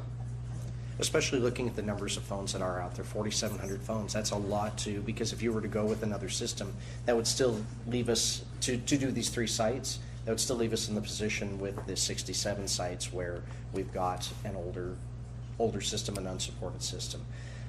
That said, there's also, when you look at adding sites on an individual basis, now that we have that core Cisco infrastructure, it becomes a lot less expensive than it would be to do the key systems like we've done in other schools, where each school is its own little pod rather than a district-wide system. Makes perfect sense. Any other questions? Sir, I guess I'd like to hear from Chief Trevino on the E911, his thoughts, if that's okay with Sure. President Mayor. Board members, so as far as the E911 goes, it's a very valid point. I'm glad you asked it, because currently the way the system goes is, we use the North Valley as example. So 911 call is made and then hung up. That's generally what we get, 911 hang up. All that the 911 operator gets is 911 hang up from North Valley's High School. That's it. And the way the phone systems are, there's really no way to track that number. So really what we do when we respond to the school is the first thing we do is we make contact with the front office and say, hey, do you guys have a 911 hang up? No, we don't know what you're talking about. And generally that's made over the phone from our dispatch to the school. We have officers then responding, and then they literally start checking the school to see if there's a problem. With the E911, it can be automatically traced to an exact phone in room 108, so we know exactly where to respond. And like on those high school campuses, we have an officer there all the time anyway during the day, so they can immediately respond to where the 911 call came from. Not to bring up bad old stuff, but for instance, in the Sparks Middle School incident, we really had no idea where the incident was taking place because all we had was 911 calls coming in, not from a particular part of the school, which would have really helped the initial responding officers to focus on one part of the school if that's where you're getting the majority of your 911 calls coming from. It's a certain location, but we can't get that now. And may I ask, you mentioned earlier, we have an E-rebate coming. Can you give us a little more about that? So E-rate is an ongoing program. It's, just to give a brief, it's the USAC fee on your phone bill. And so the federal government then distributes that for, it used to be called Priority 1 and Priority 2. And Priority 1 would be the phone service, internet outside the building. Priority 2 was anything inside the building. They've really changed it to start eliminating old legacy services like analog phone lines. Try to encourage people to go to voice over IP systems. But as we do the projects, revitalizations, one-to-one wireless, the schools that qualify at a certain FRL percentage, we submit those projects through our E-rate consultant. They go into the government system, and then as the project is completed, we get potential rebates from those projects. So, as Mike said, we're basically asking for $475 for option 2. We are anticipating a refund right now of $460, which I don't want to speak for the business office, but in our email conversations, that is kind of what's been addressed to cover the majority of the cost for this. He said to me exactly where I'm going, so you go ahead, Trustee Smith. Why I asked that question. I actually like option number 2, but I think we should look at, with the rebate that we're going to get and the value of E911, I think we should look at adding that to option number 2. And you said that was about 150, it's about $150? It's 150,000. That was the quote that we received as part of this process, yes. I think that's money well spent. It's an investment in the safety of our kids, and that needs to be at no cost. Well, I'm going to go ahead and make a motion. Well, that's why I asked the question, how much of a rebate was it, so that we can see how much additional monies there are. Of course, that's providing we have the money. 165,000 actually. Yeah, for the whole thing, exactly. Okay. Question? Yes. I hate to be dumping anything, but where's the money coming from? Can we afford it? The 165, they're about another 165. I'm not worried about that, I'm worried about 475. Well, let's get Chris Cobb here. again.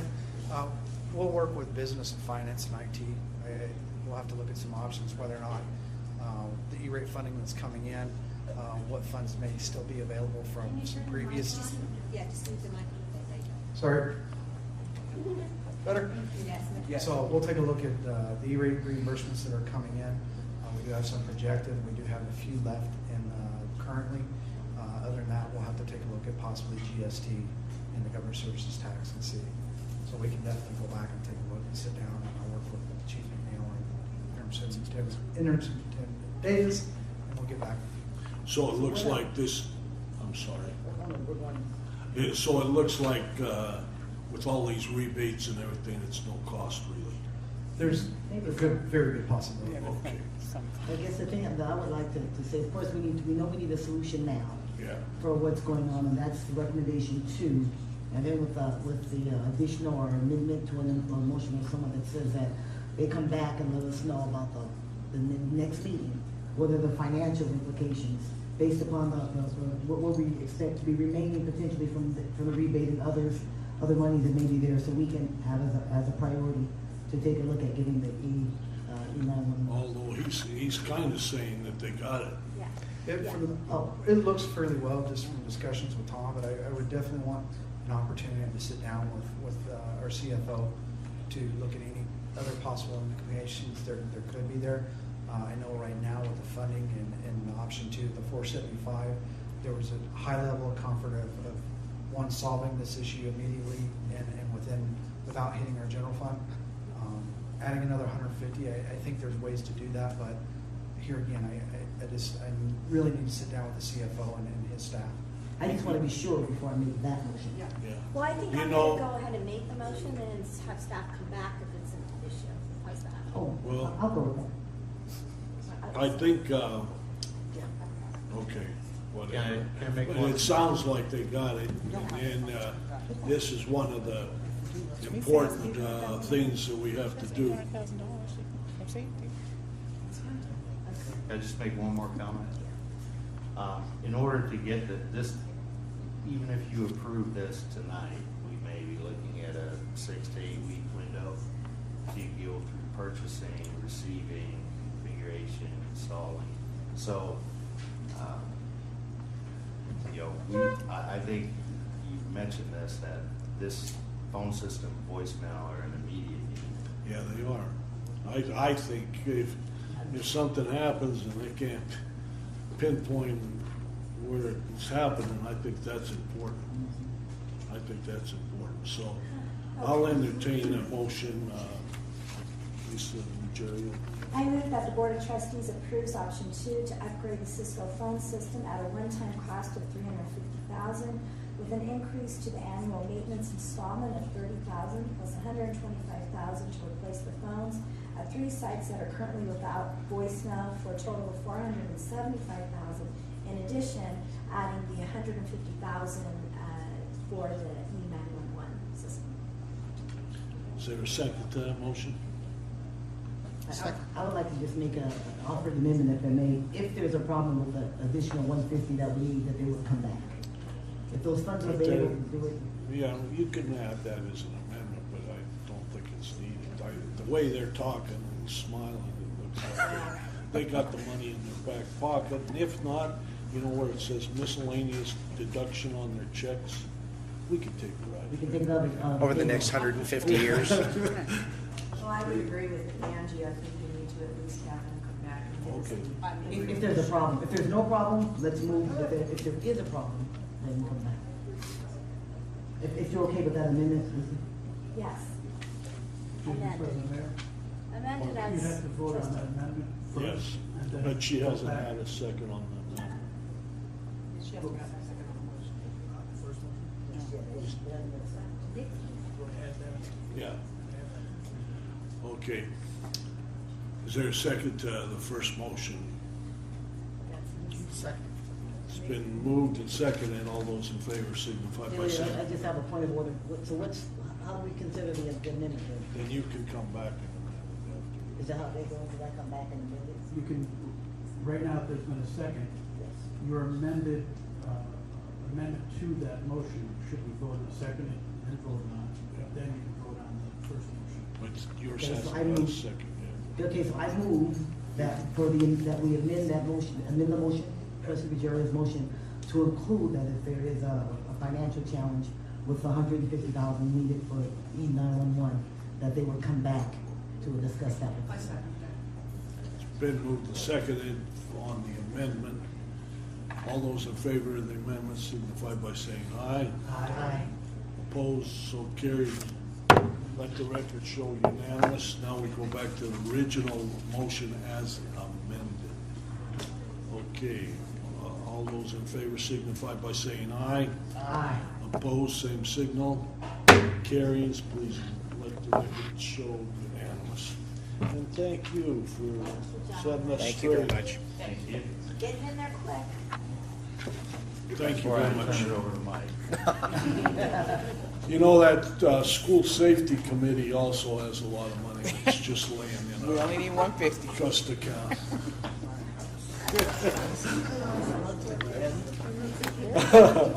We're going to go to 505, approval of Corona Sign LLC Elementary School Site Dedication Agreement.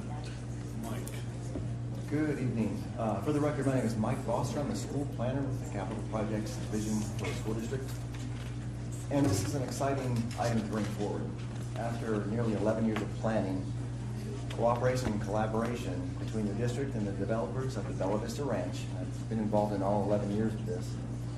This originally began with Centex Homes, and is now Corona Cyan, which bought the property.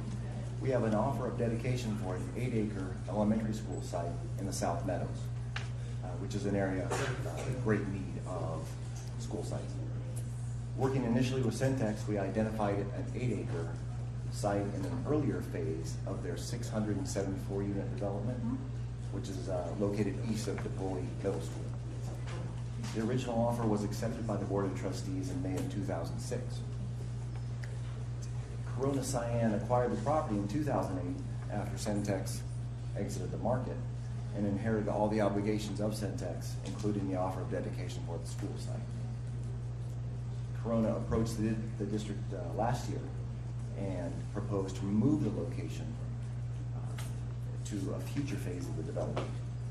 As we all know that when the economy crashed, people did different models for their subdivisions, that sort of thing. So a new site was suggested by Corona. The district worked with Corona to configure the relocated site and then develop a new dedication agreement. Recognizing the district's uncertain funding mechanisms to build new schools, our legal counsel worked with Corona to develop language in the dedication agreement that provides the district with far greater flexibility as compared with the original agreement. And just as an aside here, donations of school sites are not required by state law. In fact, the procedure outlined in NRS requires the school district to pay for appraisals, land, water, and construction costs for any school site identified by the district during the development process. And I mention this if only to say thank you to Corona Cyan and then Centex before them for this forward-looking action that recognizes the added value that schools bring to neighborhoods. Other developers throughout the region, and I can't say that without mentioning some other developers, others throughout the region have also donated land to the district. I'll mention just a few: Hawco, Bob Listner, Harry DiLoretto. They've all made generous land contributions to the district over the years. And we're excited to include Corona Cyan in this group. Corona representatives have joined us today. I think we have Mr. Doug Flowers, who is the legal representative for Corona. He's worked with Mr. Randy Drake. I was wondering who he was. He kind of looks like an FBI agent. Well, he's here. But So- you know, let's give him and his company a round of applause for this. This is a great move. Thank you. And actually, that concludes my presentation. And let me know if you have any questions. I do. Okay. This is my neck of the woods, so I'm looking at the map and I see this location, and I know, to get a sense of the timeline, I drive Veterans Parkway, South Meadows, Carrot, Right. my daughter to DePaul, and I know that location. It's a great open spot right there. However, I'm also thinking about the traffic that currently exists on South Meadows at Wilbur May for people who drop their kids off at DePaul. Right. What kind of planning or discussions have there been around the traffic flow around that? Because that's kind of a corner there. And I just imagine this vision of parents already is Sure. challenging for DePaul, so I just kind of wanted Certainly. to ask about that. And since this parcel hasn't been created yet, meaning it hasn't been recorded, we don't even know exactly what it's going to look like except for the configuration. We always want 1 or 2, preferably even 3 street frontages. On this one, we're looking at 2. So as far as the traffic, I know the start times between middle school and elementary school will be different. So that will help right there.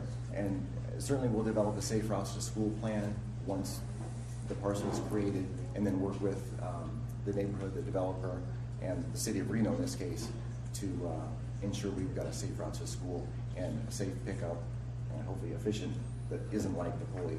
My daughter goes to DePaul as well, so I know what you mean. Well, I know the Southeast Connector is going to be Right. whatever point it is at that point. Yes. I'm not sure of the timeline of this, but that's going to be an additional traffic flow that's going to be happening there as well. Right, and that's Veterans Parkway essentially is a portion of the Southeast Connector. Right. And with any development, just as you work through, and Corona's been excellent coming in and actually sitting down with staff and working with us. We can always ask for the set-asides. We can't ask exactly where they're at within their development. There are some criteria with proximity to regional roads, what's allowed next to them, what is not. With their business model, when they looked at the time, it looked best to move that original site. In this one, they really worked with our staff, and especially Mike, and I really appreciate them coming in and meeting several times. And there was a lot of discussions about minimum of 2 frontage roads, you know, and us explaining the need for that, and busing and parent drop-off. So with any school in any of our neighborhoods, we have a traffic issue, and you try and minimize them. We do work with MJ and our PD for safe routes to school, with the different bell times, and elementary starting much later. You hope that you don't run into as much like you do with the rush hour traffic in the morning. Is exactly. So it is challenging, but sitting and working through it, I think this was one that we all felt was palatable and met our need, and they were continuing to donate it to us. Rather, that saves us anywhere from $2.5 to $3.5 million. I appreciate that. I just looked at the map and thought about all those. Oh, most definitely. You know, the thing too, though, I think even worse than the traffic is we have several schools that this has happened, and that is they've only go with one way in and one way out. And like Donner Springs, Sepulveda, I can name several of them. And if there's ever a fire, especially Donner Springs with the vacant land around it, if they've got a brush fire going there and it was blocking off the exit out, how are you going to get the kids out? So I think that's one thing that you're going to have in the future. Look at these one-way in, one-way out schools. It's an accident waiting to happen, especially at Donner Springs. Now, they say there's an easement out of there, but I've walked the pasture, and I hate to see 6th graders walking through that pasture and mud and stuff. So I don't know how you get another way out of there. So I think that's something that you should look at. But this doesn't have, this can have 4 different exits and entrances. So that's important, I think. Yes. Thank you, President Mayor. So how close is this next to the land that Mr. DiLoretto has donated for a school site? Because I want to make sure we're thinking of that. Right, it's approximately 2 miles to the north of the DiLoretto site. And you may recall, it's been probably a year ago that we swapped properties with Mr. DiLoretto.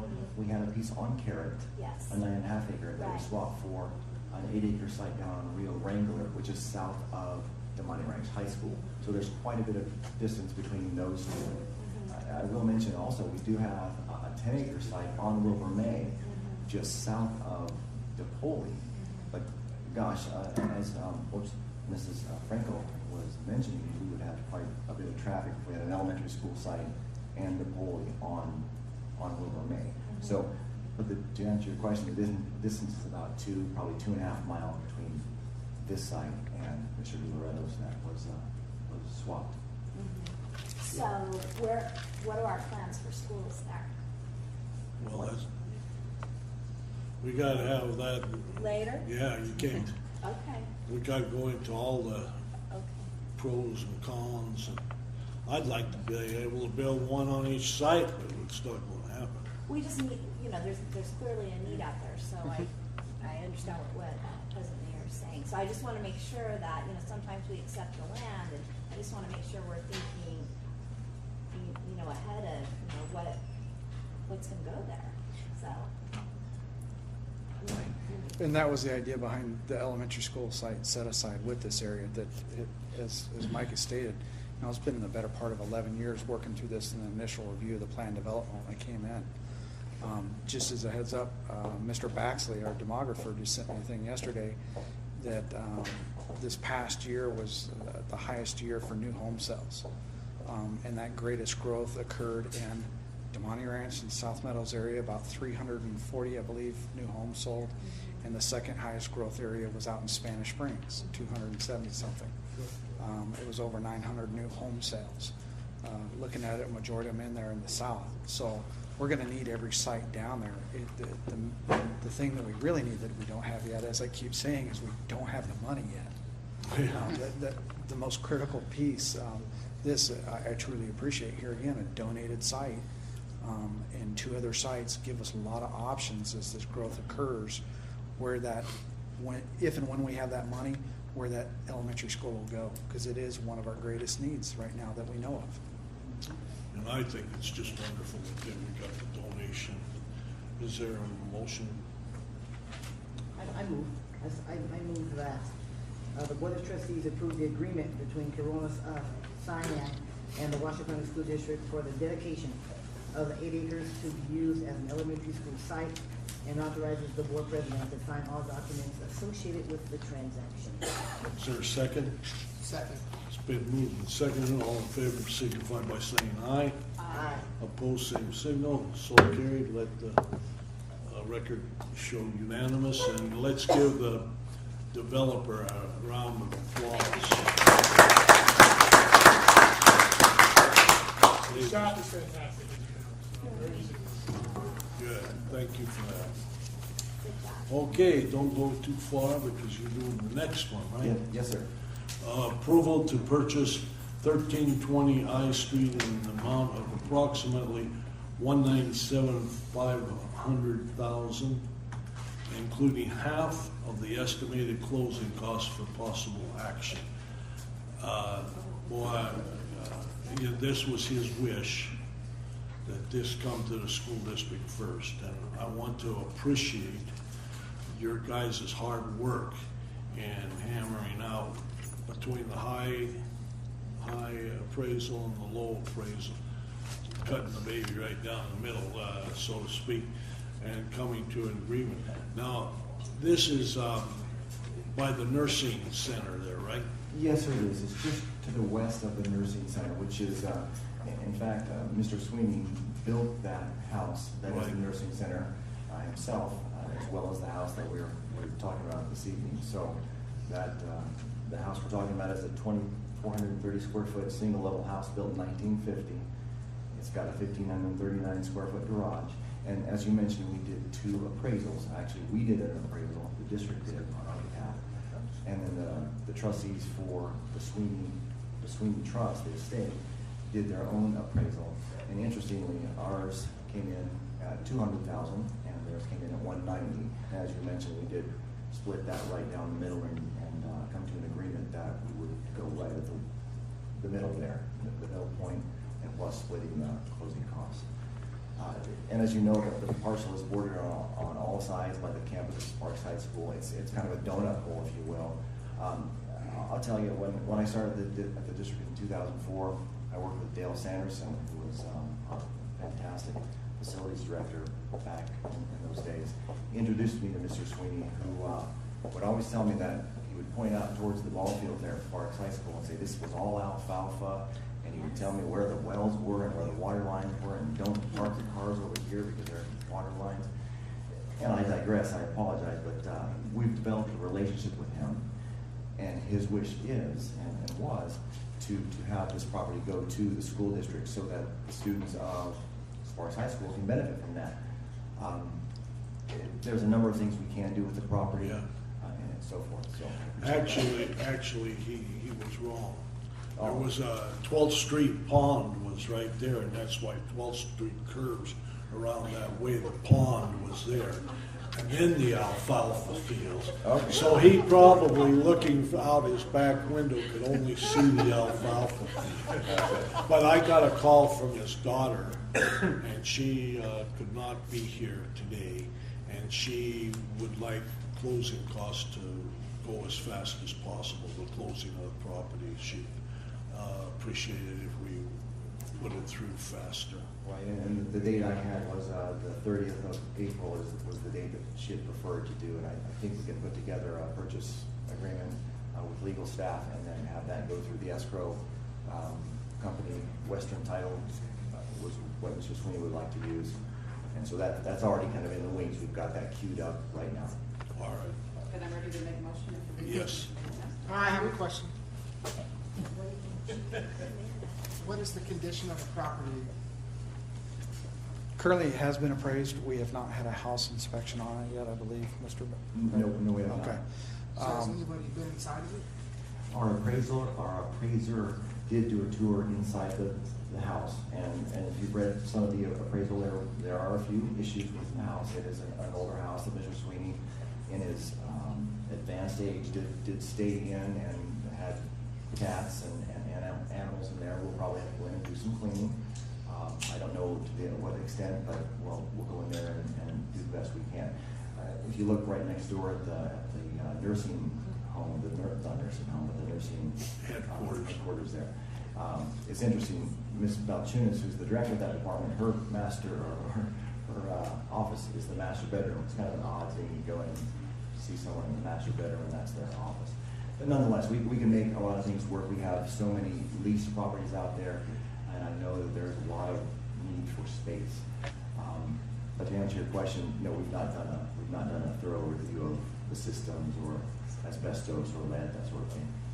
So I think that if we're planning to use it as a facility, as opposed to knocking it down and just grading land, then I think we should probably know what it is that we're buying and have somebody who's a licensed home inspector just come in there and give us the background information, because you guys are going to have to create a budget to get this work done. And hopefully we're not buying a property that we sit on for a year just as vacant. And I know that there's some need for some office space and other things as we do some capital projects over the summertime. And one of the discussions that I've been working on is currently one of the things, child in transition, that is partially at HUG and then also at Record Street. They're getting out of their lease. They have a lot of equipment that we're looking at the out storage building. I think it's around 1,300 square feet. Instead of having a leased storage space, we would immediately be looking to put that stuff in storage.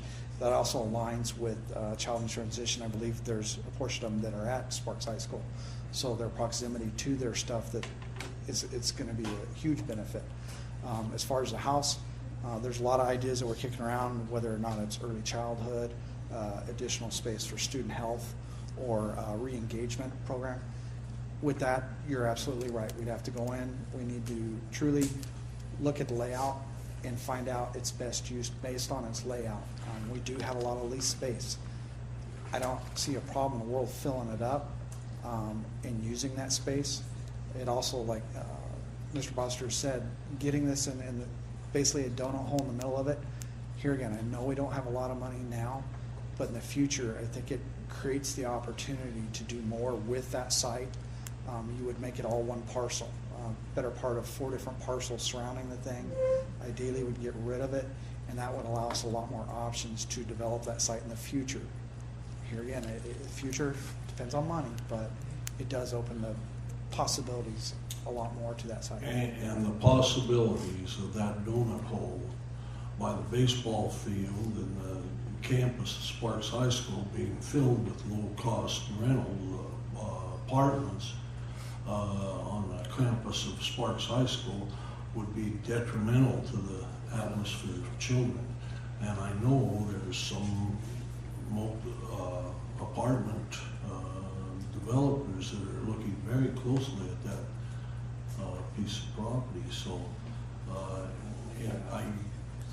I would hope that the property is just dirty and not structurally damaged. Well, and I appreciate Trustee Smith's question. I mean, I think have a sense of if there's any fundamental issues that are going to be of higher level of cost. I mean, I get that we're going to have to renovate and things like that and roof and remodel it. But are there some underlying asbestos issues or foundation issues that we don't know about now that are going to end up costing us? So I appreciate his question, and I don't know how best to get that information before or to help us make this decision. I wonder if we could just make the motion on the contingency that we do a home inspection so we kind of have an idea of what we're getting. So we move forward after we've completed a home inspection, we can see where we're at with that. That's what I would make the motion. I'm not good at motions. So Veronica's going to make the motion. Why don't you just add in that we do a home inspection, which by the way is a few $100. We're not talking something astronomical here. It's something we can afford if we're going to spend $200,000. So help me out, maybe that I'm going to correct you, Trustee Smith. I move that the Board of Trustees approve the acquisition of 1320 I Street in the amount of $195,000 plus half the closing costs in the amount of approximately $2,500. Using the district's building and sites account Fund 20, subsequent to or before or after pending the home inspection. Excellent. First- thorough home inspection to determine. For staff's clarification on this, would we move forward with the purchase if there's no, what would you deem a detrimental impact? So what we would deem detrimental is anything vital to the structural integrity. Okay. So I'm not saying we don't buy it either way, but if there's gonna be a thought that we're gonna house some space in there or even house equipment in there and there's some structural integrity problems, then our thought needs to be not to do that because we know that there's some issues. So we need to bulldoze it or fence it off or do whatever. I just think before we have those thoughts, we have the motion. So well, I would say move forward, do the home inspection, and don't use the home inspection as a contingency. Does that make sense? So it's not a way out, it's just in addition to, so we know where we're at with construction. So I will amend my motion. It won't be pending. It won't be pending a home inspection, but that we will also have a home inspection to determine the structural.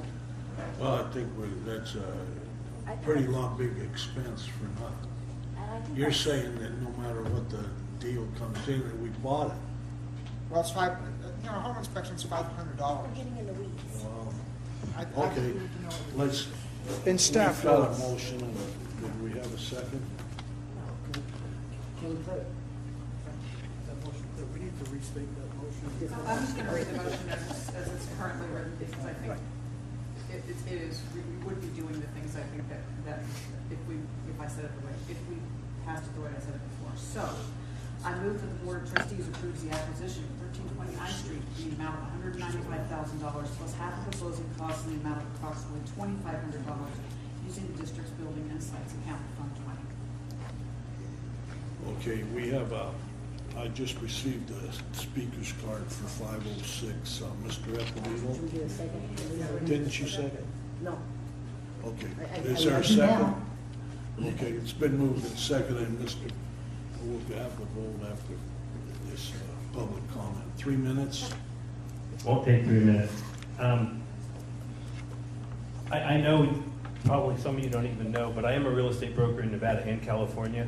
We don't talk about that much here, but I did want to mention that you probably also, especially if you're going to use it for children, you're probably going to, home inspection is not going to get you the asbestos, the lead paint, or the mold. And at the lake, we have radon. I don't know if you have that down here. And they're all quite a bit more than a home inspection.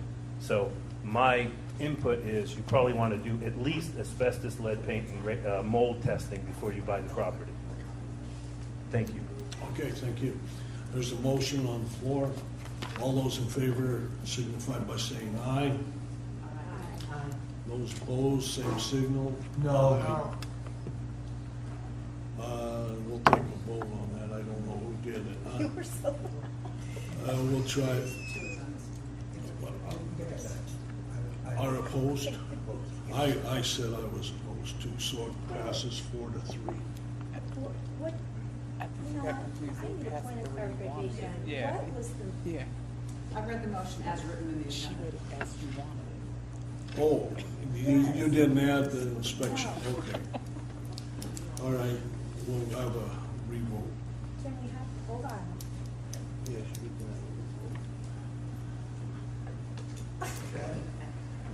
Actually, and someone that clarify voted on the the vote. prevailing sign Yeah.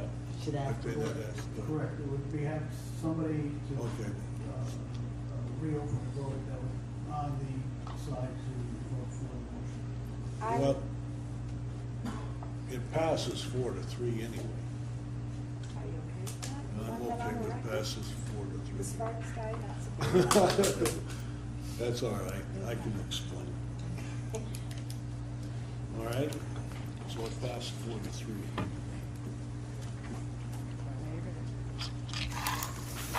Thank you. Okay. Next is Dr. Penta on discussion and possible approval of the draft balance calendar for the 2016-2017 school year. Good evening, President Mayor, Interim Superintendent Davis, and members of the Board of Trustees. My name is Bryn LaPenta, and I work in the Department of Student Accounting. In September of 2014, I brought to you, the calendar committee had decided we were kind of at an impasse and needed to find out where the will of the people was to place the October vote. the October intersession, excuse me. And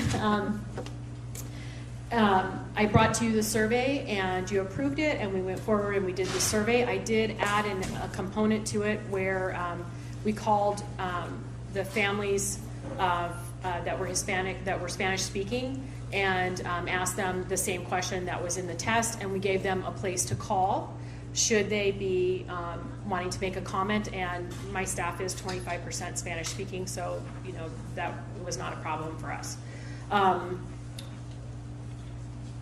So we got back the results of the survey, and it's pretty interesting. We had about 5,000 people respond to the survey, and it's worth noting that of 8,489 connected calls that went out, only 528 were actually responded to, even though they were physically answered. Somebody picked up the phone. So I'm still pretty happy with the 6% response rate. That's better than we had last time we did a phone survey. And we're about 2,000 less people who actually voted on the calendar. So that's pretty good response rate. 72% of the respondents were parents. They were also teachers. 14.8% of those were teachers as well, with having a total of 35.6% of teachers from the school district, or staff members from the school district, 6% community, and almost 3% students, 2.9% students. In their response to the question, the staff overwhelmingly liked the first week of October. The questions were, would you like to have the first week of October or the last week of October? And if you'll recall, we couldn't use the second or third week because PSAT is the 15th of October. Sometimes that falls in the second week, full week of October. Sometimes it falls in the third. So that's why we had to stay away from that. Staff, 71% of staff liked having the break the first week. Online parents liked it. Interestingly enough, the same amount of parents on the phone who did not like it, that was pretty much switched. But really what probably took it over the line of 50% were the kids and the staff members. The kids were at 63.2% to have it in first week, and the community members were at 63.4%. So basically 58.4% of all of those people said that they would like to have the break the first week. So that went back to the committee, and the committee thought about it long and hard, and they really felt that for continuity in the first semester, that if you have that break the first week, that's a nice break between the 9 weeks. So there's there's 9 weeks of continuity of teaching.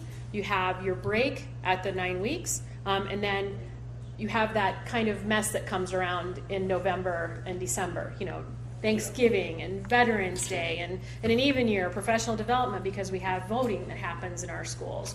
So that gives us, if we put it in the first week, it gives us another 3 weeks before we start into all that kind of stuff. So even though it was really a close vote, the committee was very committed to having it the first week of October. And additionally, a couple of the parent representatives said that they really felt that you go out, you ask a survey, and just because it's close, you don't discount it.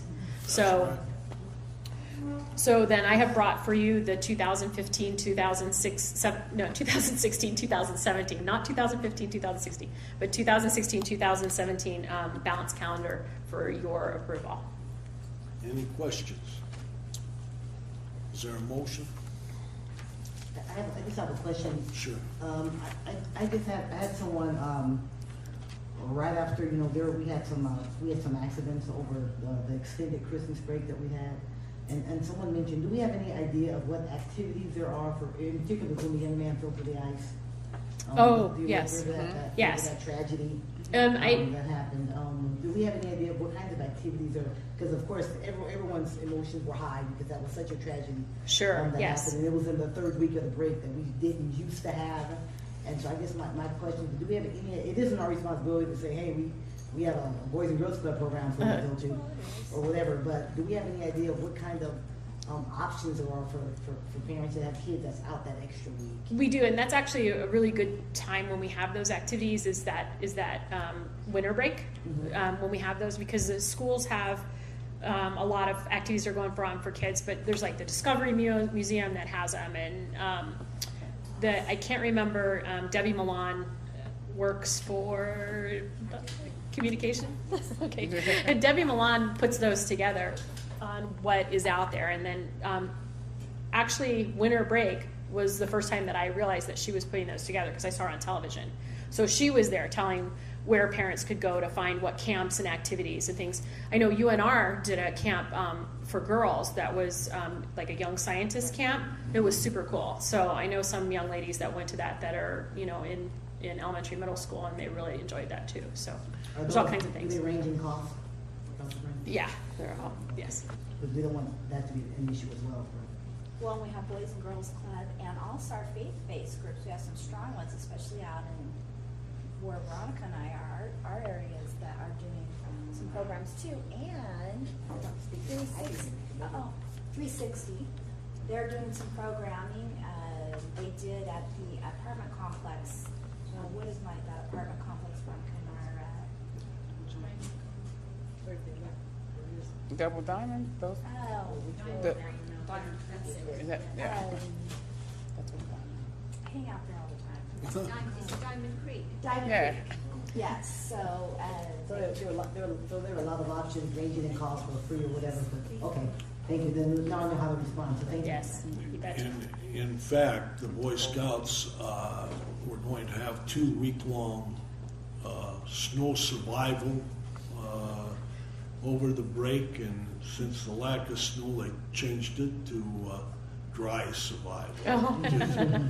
Quotes. That's awesome. But it was well attended, and I'll tell you, Spanish Springs, I mean, Sun Valley does marvelous science camps during that time, and then Easter they do a Break the Myth camp. Oh. And they had waiting list until I think it was Paula Marca or some, maybe it was Krista, changed.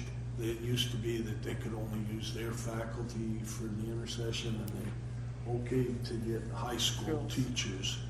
And so some of the science camps, they had some science teachers for high school. And that's happening a lot.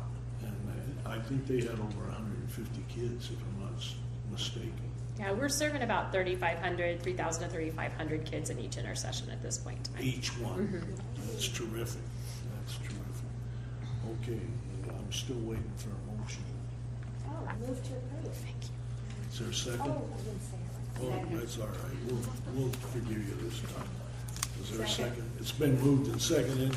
All those in favor signify by saying aye. Aye. Those opposed, same signal. So carried. Let the record show unanimous. Thank you very much.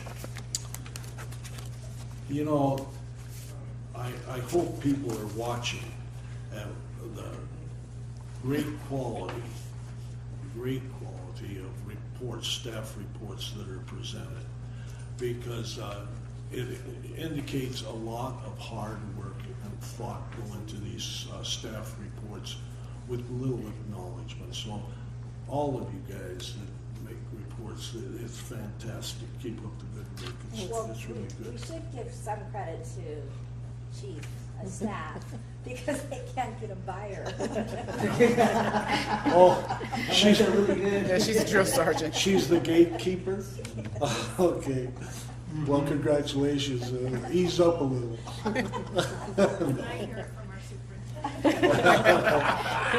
All comes full circle. We're going to 5.09. Discussion and preliminary approval of revision to board policy 9036, safe and healthy schools. 611. 5.08, was it that school calendar? 5.08, discussion of school calendar. Yeah, but it's policy 611. Well, that, just proposed revision when we voted okay. Yeah, and we just did it, didn't we? No. What did we do? The 16-17 calendar. Okay. Yeah. Okay, go ahead. So, as you're well aware, we've experienced some growth in our school district, and we're having some schools that are uncomfortable at this point. And so we took a look at the overcrowding possibilities, specifically with an eye to if we're not getting funding, and we do get all the wonderful businesses that are coming in, that we get all of the children that we're expecting. And if we get those, we're probably going to be doing some things at our middle and high schools besides our elementary schools. And before, we only had a policy on when a school would go multi-track year-round to alleviate 25% of overcrowding. Well, from some of the numbers that I'm hearing, we might go to a point where we need to have double sessions. So there was no mechanism in place for you to hear about schools that would need to go to double session or to approve it. So in that manner, I made a revision to the board policy, and every school that has to go to a new schedule or a start time or a bell schedule or a calendar to alleviate overcrowding will come to you. You'll get to see the numbers of where their base capacity is built and where they are now, all of that kind of stuff, and make a really good decision on whether or not they should go on that method of alleviating overcrowding. It's kind of scary. But we're not anticipating, I think we need to. Not anticipating, it's based on what happens on count day. And I would have told you before that I wasn't anticipating anything happening in 16-17. But we really got to wait and see how crowded they are when the 15-16 count day happens, which is the first week of September, to see what we need to do. Because we wouldn't want to leave kids in an unsafe situation where there's too many kids on the playground and there's too many kids in the cafeteria. So we'll do everything that we can to keep that from happening, but I really can't make a promise that it's not going to. Any other questions? So Dr. Green, you're asking us for? I'm new to this board policy process. I believe it's preliminary approval. Yeah. Oh, okay. Preliminary approval? Okay, preliminary approval. Approval that we put something in place that once we hit that point, we have to consider. Yeah, a regulation, after we get the board policy done, a regulation will be developed on where that is. And I'll have to tell you, having worked the calendars for as long as I have, I feel like it needs to be super uncomfortable before we go to multi-track, because it affects families so badly. The reason that, if Dr. McClory will remember, in 2009 when we started that Investing for the Future, the strategic plan, one of the things that was heard over and over and over when the trustees went out was get the schools on the same calendar. I got an elementary school kid. I rely on my middle school kid to pick them up from school and take care of them. So it needs to be, but we've got to have that just in case we get there, So the I'm sorry. policy says that, it's not that we are definitely doing it, but it says that we have to bring that information back to the board. Right. Where it didn't say that before. So we're not gonna have schools going year round and you don't know about it. Like, we have to present that information back to the board has to approve it. It actually lets you know that it's checks and balances. And it wasn't that way in the past. And I just don't want to Yeah. alarm our parents, because I don't want the phone lines to blow up, that this is just a policy we're streamlining, and Oh, yeah. that is the purpose of this, that there are no plans right now, and we've not had any discussion. Oh, no. Okay. It would definitely be, it would come back to you, and there would be a posted meeting, there would be discussion, parents would be notified. I mean, before it even got to the point, there's a whole binder on how you move a school to a multi-track year-round. So we'll have to make a binder on how you move a school to a flex schedule or a double session, just the same as that. You're gonna have all kinds of data. It won't be budget manuals this big, but I mean, it'll be all kinds of data before a school is moved to a multi-track year-round. So this, again, for the record, is just a policy. Correct. That's it. Okay. This is not even a regulation, but this is preliminary approval, and it goes out for the 15-day review and comes back for final approval, right? Okay. Is there a motion? I move that the Board of Trustees provide preliminary approval to proposed revision of Board Policy 6111, school calendars and schedule types to relieve overcrowding, formally entitled School Calendars, and initiates the 15-day public review period. Second. It's Been moved and seconded. All those in favor signify by saying aye. Aye. Opposed, same sign. So carried. Let the record show unanimously. Thank you very much for your time. Thank you for such a nice report, Thank you. as all of them are. Discussion and preliminary approval of revision to Board Policy 9036, Safe and Healthy School Commission. I guess Kristen's doing this. Yes, good evening, President Mayer, Superintendent Davis, members of the board. So what this does very quickly is it aligns with what you all did the other day with our Safety School Commission. So with the Safe and Healthy Schools Commission, you all decided to appoint all the members, and that's what this policy does, is it outlines how we're going to be appointing all of the members of the commission, and it also selects one chair, which is nominated by the president, and which is Trustee Rosario at this point in time. So that's all this policy is doing, is it's just aligning with what you all did. And you know, after that first meeting, I think it was good. It's a good change. Is there a motion? I move that the Board of Trustees provide preliminary approval to revisions of Board Policy 9036, Safe and Healthy Schools Commission, and initiates the 15-day public review process. Second. It's been moved and seconded. All those in favor signify by saying aye. Aye. Opposed, same signal. So carried. Please, the record show unanimously. I thought you just stopped here on your way home to Fernie. Okay. President Mayer. 5:10. Yes. President Mayer, Interim Superintendent Davis, members of the board, I'm Don Huckabee, Chief Human Resources Officer. Today before you is, for your possible preliminary approval, is Board Policy 4110, which is Talent Acquisition and Selection of Personnel. What we did with this board policy is we made revisions to it to incorporate 5 other board policies. So with this, we are recommending deletion of 5 other policies. 4112, appointment of certificated personnel. 4120, temporary and part-time personnel. 4122, substitute teachers.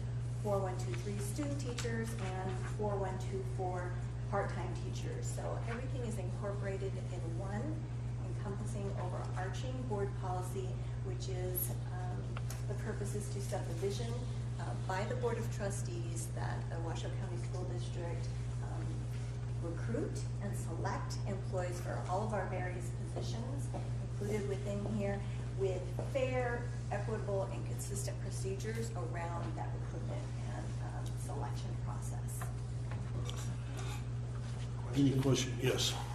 Student teachers, how does that feed into this? Student teachers are an important part of our pipeline, and so we have student teacher and interns incorporated into this policy. Trustee Rosenberg, we know that it's important that we bring our student teachers from the different colleges and universities into our teaching profession, but also other interns. So for example, we've had a business intern, we've had interns in internal audit. So there's many different student teachers and internships available. We have affiliation agreements for all of those institutions we work with. Do you want to make them? Don't yet. I would like very much somehow to have a report on the perceived lack of teachers to fill quality positions. Because the other day I was talking to somebody and I thought that we had substitute teachers in mathematics because retreading retirees to take these places. And so these kids, and they've had them and then they get tired of it and they quit and you have to replace others. And I told somebody that and they said, oh no, there's plenty of teachers. But I think that special ed, mathematics, science, and there's one other. ELL is another area which is hard to fill. I think that there's a lack of kids wanting to go into teaching. And so you're filling them with long-term subs, which can be better or can be worse on the students, but at least it's not a steady continuum. And I'd just like to know how much of a drought there is on new teachers coming into those specific fields, because I've had people call me, want to put more mathematics on for AP diploma. They want to put trig and calculus and everything, and we can't even find teachers for what we got, let alone those. And I tell them, I say, until you come up with a plan to get more teachers, it's not advisable. But am I blowing up smoke, or is that true? You are absolutely correct, President Mayor, that those are where we have the most difficult time filling our positions. Secondary math, secondary science, special education, and ELL teachers. And that has been year over year that we've tried to build more candidates into those positions. So you're absolutely right about that. As we move in the future, we're seeing that there's less and less people completing their teacher preparation programs through traditional paths. We're very fortunate working with the State Department of Ed to have just been approved for our alternative routes to licensure program, where we can take people who have bachelor's degrees who are interested in seeking a teaching credential and becoming teachers in our school district. So that's another way that we're going to look to fill these positions, especially for maybe math and science. So yeah, we have, and that is the same across the nation. Those We're are the not four good at areas. No. And can I just add that we have a partnership with UNR and the College of Education, and we've started to meet monthly. We have monthly meetings to talk about the partnership of filling those positions, those high needs positions, and what they see, what we see, what needs are, so it could be collaborative so that we can work toward being able to have a larger pool of teachers. So we are working with UNR on this with Dr. Cole. Dean Cole. These people that I get in arguments with are the kind of people that could come up with some kind of a tuition reimbursement, like pay for 4 years of college if they come back and teach for 4 years. And some of the time programs like that, I would see that's one thing these service clubs and stuff could possibly do. That little girl that was here dancing, you know, seems so intelligent and everything. Maybe we work on her. Maybe she could become a math teacher. You know what I'm saying? Absolutely. Grow our own, so Absolutely. to speak. Dr. McClary talks about that as well, programs, and that's one of the things that we're looking at with Dr. Dana Ryan to look at a signature CTE, academy yep. for teaching, which we would love to have, because that is the way to go, is to grow our teachers. And the UNR is working with us on that collaboration also. I could see going to Hood High School, Sparks High School, and some of those kids that can't afford college might want to get paid 4 years college and go back to Sparks High for 4 years teaching, you know, and you just keep it rotating. So We would love to collaborate with anyone who wants to. I'd like to make the motion if I may. yes, please do. I move the Board of Trustees provide preliminary approval to the proposed revision of Board Policy 4110, talent acquisition and selection, formerly recruitment and selection of personnel, and the proposed deletion of Board Policy 4112, appointment of certificated personnel, Board Policy 4120, temporary and part-time personnel, Board Policy 4122, substitute teachers, Board Policy 4123, student teachers, and Board Policy 4124, part-time teachers, and initiates the 15-day public review period. It's been moved and seconded. We cannot vote on it yet. I just got this request to speak in right now, so Mr. Eppolito.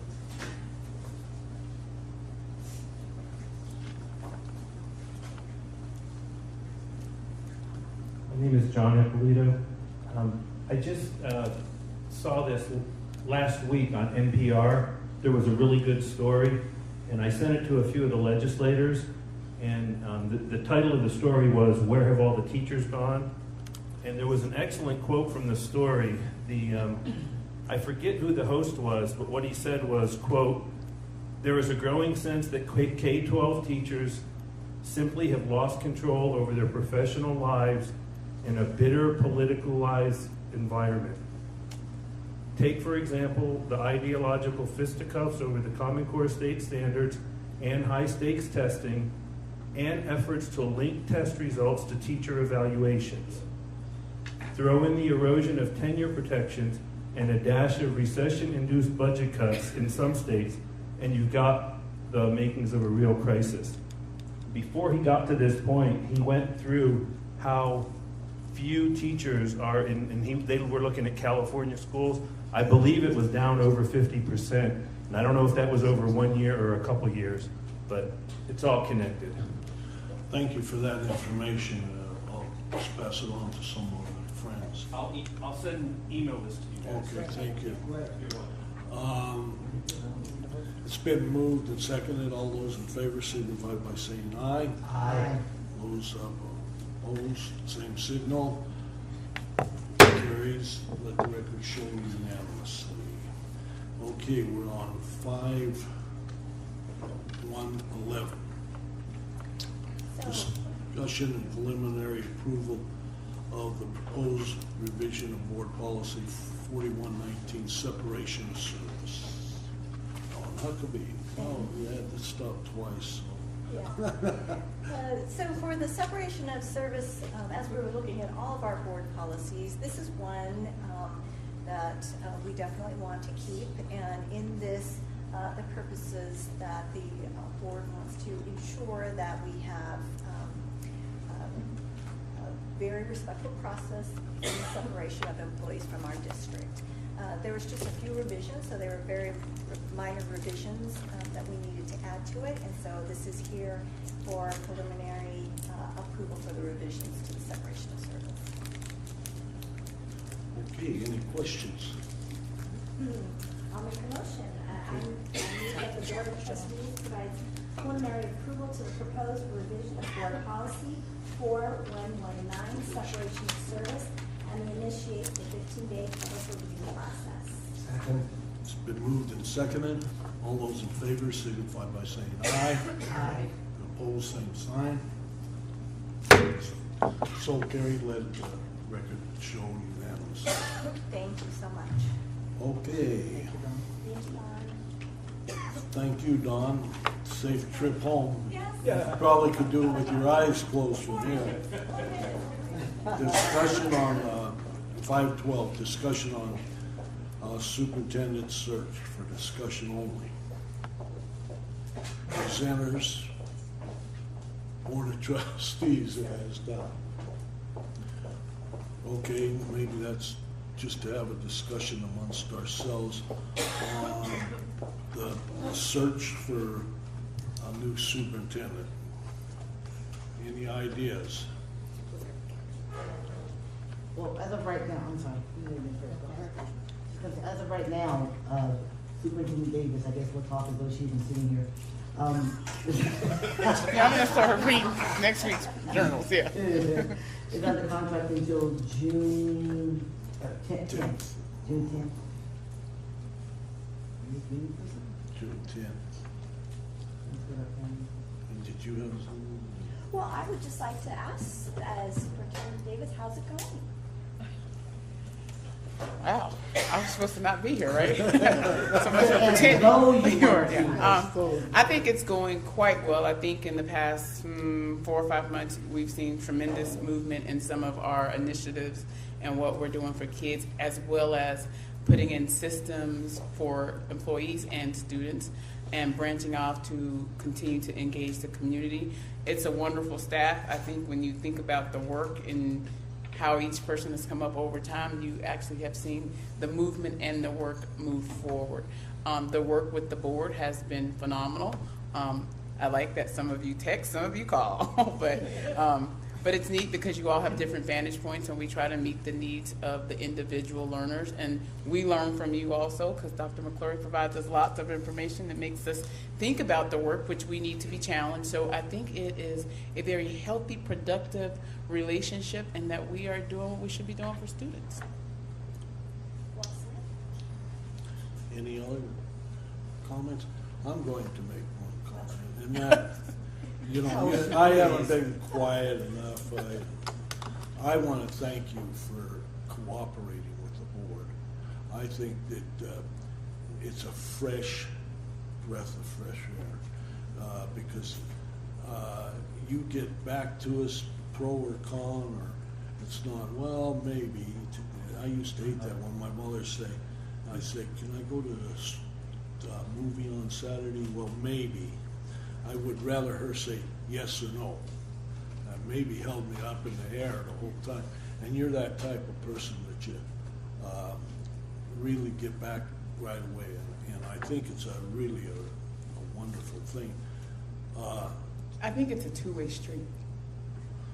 I think this whole school district really is a classy one, and I think everything's going pretty good, but from my point of view.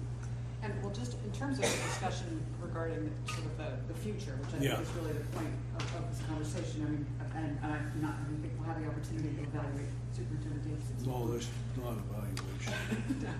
No, but what I'd like to suggest is that we consider a process for the permanent superintendent that involves a search and selection process. And the reason for that, it is irrespective of individuals in a particular role. It provides the community an opportunity to have input. It provides legitimacy to whatever person ends up assuming the role, be it interim superintendent Davis or another person. So that's sort of my HR lens, having been a part of conversations like this in the past, having assumed a role that I could have been appointed to, and I really wanted to go through the selection process in order to establish some legitimacy and credibility in the role. So for a variety of different reasons, I would say I would be interested in exploring what the options are for a search, that's cost effective, that maybe we don't go through as large of a process as we've done before, maybe we keep it local. I mean, those are all questions I think we need to talk about if we choose to go that route, but I'm just wanting to put out my particular perspective on this. I have, how do I say this? When I first came here, I was of the opinion that the only thing to do in any kind of a situation like this was to go into a national search immediately. I have since come to realize that many times the expert is someone who lives 5 miles away and charges you $5,000 an hour. We are different. We are very different. It's taken me a long time to figure it out, but we are different. And we need people who know us. Quite frankly, I would like Superintendent Davis to stay. I think she's doing a dynamite job. So I agree with Trustee Franco. We need to discuss it by all means, but we all need to keep an open mind on the situation. I think you're dynamite. Anyone else? I just think as we move forward, I think in the last year we really heard from the community's need, so to speak, of being involved a lot more on our superintendent decisions, both hiring and firing. That being said, we have some budget town halls coming up.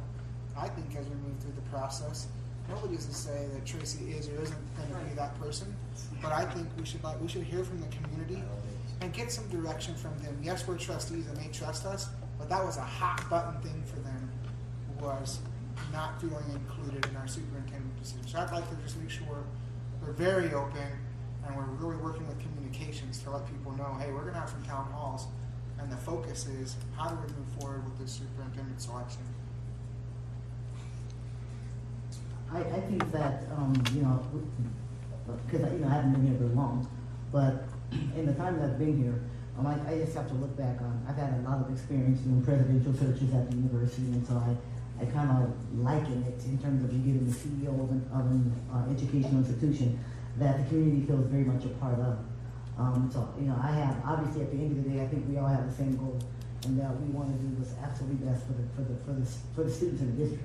What's absolutely best for the district, and in a lot of ways that we can't do that without doing what's absolutely best for the person who's our superintendent. So the primary goal that I have is let's put our superintendent in the best possible position to be successful in terms of working with us, in terms of the ability to move forward. I do think that the mechanism to hear from the community is important. whether we have a search, whether we don't, whether we do something local, whether we, I think we'd be remiss if we didn't have some opportunity for the community to weigh in. And I think under the circumstances, I think that's vital, you know, for us to be able to do that. And I think it is important for our permanent superintendent to have that, to know that we've heard some voices. And I think we'd be remiss if we didn't hear from them. And I don't know what that looks like, to be quite honest with you, I don't. But I think that's something that we want to have as part of the process. And I think that would be valuable. I think that'd be, and for the record, I think, I don't know what it used to be like. I mean, the only frame of reference I have is since I've been here. I've been on the board 15 minutes. I shouldn't say anything. That's about what it is. It's been 20. It's been 20 by now? 20, yeah. It's been 20, thank you. But it feels really good. I have to say that.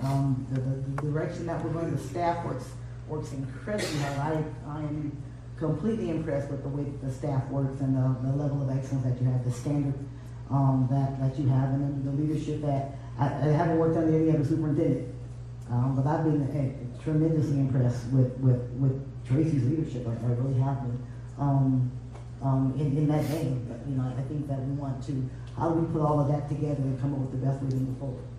And that's not really good. I think that we have an absolute really good thing going. So how do we make sure that we keep going in a good direction and give ourselves the best position to move forward in a positive way? Well, I've been through quite a few of these searches. In Sparks, Terry Reynolds was the president of the university's student body, a local kid. We did go on a search. We called him up in Arizona, and we hired him, and he stayed through rough times. And then Sean Carey was our assistant manager, and we hired him. He stayed a long time. We didn't do a search.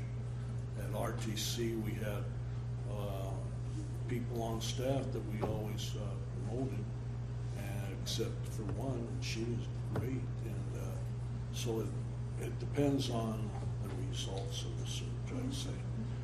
I've seen where we had one at RTC that lived in Timbuktu, I think, and we spent more time and money bringing them out for interviews and putting them up in a hotel so that they could, and then offered them the job, and they go back and they say to the people back there, well, I got an offer in Reno, Nevada. And so they say, if you stay here, we're going to give you a great big raise. So they call us up and say, I'm not coming.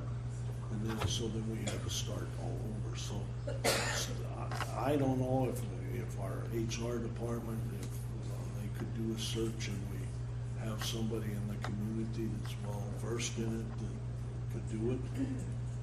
But I don't know.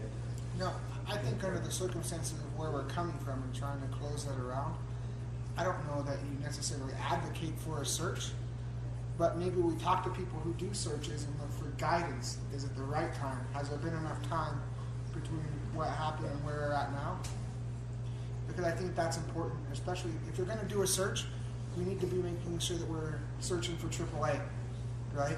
And are able to get AAA right now.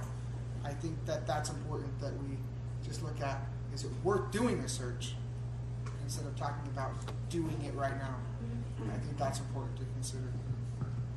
Well, I think, you got to see the outcome. Is this amount of money worth a search when you got somebody without spending that money? See, that we could put that money into the Sparks High house. I don't know about that. Well, they're expensive. I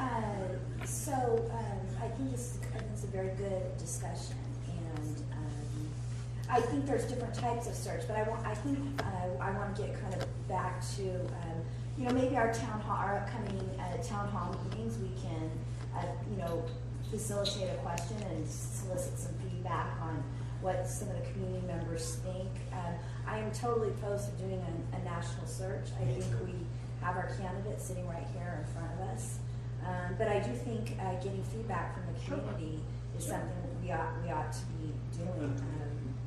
I think things are working extremely well. I've been out surveying staff and surveying teachers, surveying parents, and very much in support of Interim Superintendent Davis, as I am.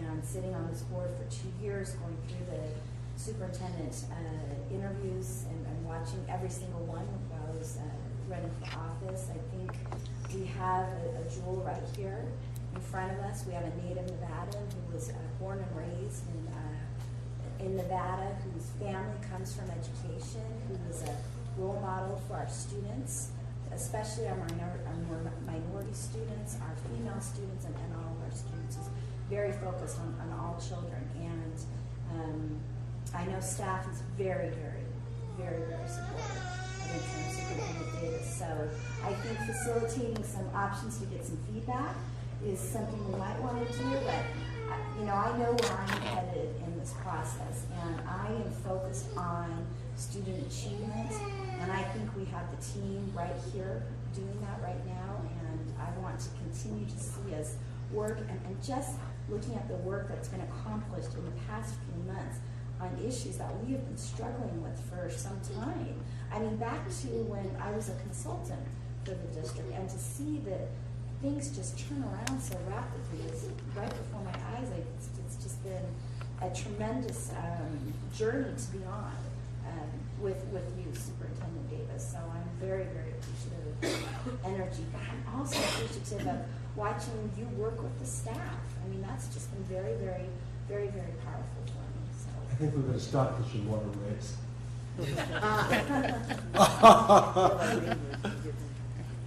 So for the record, Irene Payne, Chief Communications and Community Engagement Officer.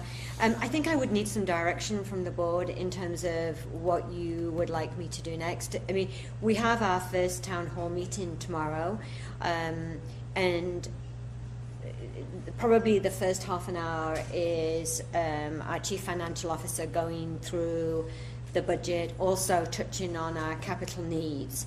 And then the second half an hour, probably a bit less than that, is President Mayor going through the 5 goals and giving a little bit of context to the 5 goals of the draft strategic plan, but then asking for input from our community, so that there is a survey. There's a survey online that we've been promoting, but tomorrow there is the opportunity for attendees to complete a survey on the strategic plan. Now, I don't know. I'm not quite sure what I'm hearing in terms of if you're asking me to add something to that around having a conversation around the superintendent and having another survey for people to complete, or maybe we need to be a bit more thoughtful around that rather than rushing to try and get it done tomorrow. Yeah. Yes. Yeah. Yeah. Barbara, you had some. It's maybe my understanding is faulty, but I thought we were going to, this was an opening discussion which we were going to bring to the March 24th agenda. That's correct. And that we could then, at that point, that's where we would get the feedback, at least the initial feedback from the community in relationship to what they believe is necessary. I am probably the world's toughest critic when it comes to having high expectations for a superintendent or for a teacher or for a principal, for anyone who works with children. I've got to be able to ask a question and get a knowledgeable answer in return to whatever my question may be. And why is that, you ask? Because my whole life has been spent in trying to make certain that all children have a place at the table. With the superintendent, I can ask the question. I not only get the answer, but I get another idea to go along with whatever my question was. She already mentioned about, and we do. We have very frank talks about systemic issues. I've never been able to do that with anyone, bar none. So whatever the community believes we need to do, I'm anxious to make certain that they feel comfortable with whomever we do hire. But I also believe that we need to stay on the West Coast and preferably perhaps California and Nevada. I think we can limit the search if that's what the community agrees with. But I like what Veronica said. I think there is something in having to apply and go through a process to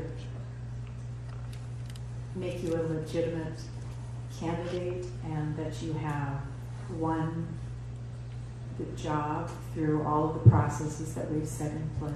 So I'm very, very strong supporter of Tracy, and I'm not sure that anyone can meet what she has shown me. And as you well know, at the beginning of this process, I felt we needed to bring in someone else. My opinion has totally shifted as a result of my relationship with her and what I see her able to produce and what I see that she has within her heart. And I just want to clarify, my comment and my suggestion has no reflection of my perception of Tracy and her role. The other reason that I didn't articulate in terms of my thought about having a process is that we're a new board, and in some ways the process of identifying what we are looking for in terms of the leadership for the school district is part of establishing and clarifying who we are, and having a dialogue about what we're looking for, because we all might be looking for different things. So to have that opportunity to have that conversation and to see if we can come to some sort of consensus and agreement on what it is that those key top 6, 7 things that we're looking for. And I'm hearing what yours are, and I've heard what yours are, but to be able to have that dialogue, I think helps us define and helps us hear from the community as well, and we have that dialogue with them. I think it just, in some ways, it provides us that opportunity. And I understand and appreciate your concerns about cost, John, and I have those as well. So how do we do that in a way that's cost effective? Dawn, could you come up to the table? I just want to ask you, is there some way we could do a search internally within our HR department? Or do we have to get a headhunter and all that stuff? Well, I think there's a few ways that we could look at if we want to do a search. President Mayor, I would feel more comfortable if we looked at someone who could work with us, just to keep the whole process. Someone locally that Yes. has, that's a good point, because that way they can't say, oh, Don Huckabee wanted and so and so. Yeah, I just think we have to be careful of that. Yeah.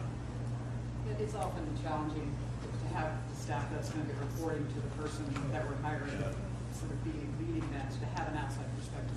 And do you have someone here that you could I have someone who might approach? be good. You know who might be good is Igor Silver. I have a couple of ideas as well. so Okay, we can- why don't we do this? This is going to be on our agenda next 2 weeks from now, our next meeting. So why don't we, if you have ideas and stuff on searches, and you must have a million of them, get with Dawn and give her ideas, and then next meeting we can discuss what we want to do. If we want to, how's that sound? Does that sound workable? If people want to email me, Kristen Hosmer and Yeah, Veronica's known people around here, and Angie. All of us maybe can give us some ideas. How's that sound? And then come back on the 24th, and if we did it locally, that's got to cut down the cost. But locally, you're looking at California and Nevada. I think we can identify what we want that to look at. And then cut down the cost. Maybe can you come back with some ideas for searches too after? Well, and I also think that the fact of the matter is the way everything is done digitally and on the web and so on, it's pretty hard to say, well, this is just going to be in Nevada or California. But it's going to go on the website. It's going to go to that. So it's pretty hard. You see what I mean? It's pretty hard to say. Well, just because you just don't have internet access just in the state of California and Nevada. But if you're in Portland, Maine, as opposed to Portland, Oregon, you're gonna pay your own way. How's that sound? That'd cut the field down If you're on travel. But, I mean, how's that I sound? just don't want us to be fooling ourselves. That's different. I think you're right. But you just come back to us next meeting with some ideas. Okay? Yeah, I'd like to ask that chief of staff work in partnership with Don on that. Chief of staff? I think, I think Who's that? this woman right here. Oh, I haven't introduced, I always thought that was Kristen McNeil. Okay, that's what we'll do. Is that all right with you? Yes. And if we go for a search like that, no broads allowed. Broads allowed. I think the public would go for that myself. I think the viral is in What? Rose, get ready. That'll protect the glass. Okay, we're going to move on here to 601, board member request for future board of trustee agendas. I have a question for the trustees. How would you like the safety commission to report back? You know, isn't it in the policy that we have one meeting with them? Is that enough for you? I think it is, because I'm sure after some of us got so excited at the meeting that you may have people sitting on the hard chairs in the I back. hope these two to my left show up. Hey, I was working. Hey. Okay. Anyone else have items for the agenda? We haven't had our annual graduation update just due to a few things, so I know that it's time. We need to give you an update of the progress, so I would like to make note we should put that on. Okay. Anyone? Anyone else? I got two. Okay. I would like to just get a staff report to the board on where the line is drawn between a board policy and an administrative regulation. So that's the first one, just to let the new trustees know. And then the second one, I would like to have the administrative regulation 5161, the transgender regulation, be discussed in an open meeting at the board and become a policy on its own, or not become a policy on its own, but allow public comment, so we can have those members of the public who have concerns for or against are allowed to speak on its behalf. Okay. We've already passed it as board policy. No, as a regulation. No, it's in the policy. No, it wasn't brought to an open meeting. What, Lisa, maybe you can tell us. And are we in order by having this discussion? Yeah, we're discussing future agenda items. Good evening, Lisa Scurry, Policy Coordinator. So what we did was we brought to you over the course of the last 3 or 4 months, Board Policy 9201, which is bullying, harassment, and discrimination prohibited. Part of that, and the idea behind that policy, which is different from 9031, Safe and Respectful Learning Environment, that is focused more on state requirements. 9201 was based on the federal protected classes, and it does include gender identity and expression, and then how we must implement that. The administrative regulation then was created after that. It did go out for staff review and those types of things. So, but you're right, it is approved right now as an administrative regulation. So if you want, And so he's asking to bring it back as policy. do you want me to put it in the form of a policy and bring it to next Tuesday's policy committee meeting for you to discuss it? I think it needs to come back as a policy, and that's what I want to do, is see if we have if there's Okay. temperature. Well, not a separate policy. You wanted to see if it could be a separate policy? Right, it would be a separate policy, not a regulation, so we can have public comment. Well, it'd be both unless we go back and take the regulation off. We already have a regulation. Okay, I don't know that we can discuss that until we get to a policy meeting. But what I'm saying is by passing the policy, you don't get rid of the regulation. You We'll have Right. them both. But if Unless we they didn't pass a conflict. policy, that could be a separate conversation. The angle here is to allow public comment. So is it your preference that we either at the next meeting or the one after that, I know the next meeting is a pretty full agenda, that we just schedule an opportunity for public comment on the current administrative regulation? Or would you prefer that at next week's policy committee meeting, I bring the regulation and a sort of draft policy and how that would look for you to discuss? Then if you wanted to proceed with an actual policy, then it would be scheduled just like any other policy for public comment. And Number 2. So Is that next Tuesday, you'll have a I policy. think I'm just confused only because I thought we had the policy, that's why. So do I, but apparently we don't. what we have is policy 9201, and it covers all the protected classes. So that would be age, gender, sexual orientation, gender identity or expression, race, ethnicity, religion, disability, veterans or military status, marriage. I know I'm missing one or two. So I guess what we decided to do, was instead of having implementing a regulation that implements how we protect each of those and how we afford them their rights and that they are given, by the federal government and the state government in some cases. We just did that one overarching policy. But I understand for the need for transparency and what have you, if you want to, up it for that particular one, I don't have a problem with that. And honestly, I would like to bring you in the future to have a discussion about an actual policy for individuals with disabilities as well. Just to state the board's commitment to providing the services that we provide. So it is it's within a policy that was more umbrella. Absolutely. And Trustee Smith would like to pull it out and consider it as a policy on its own, am I correct? Yes. Correct.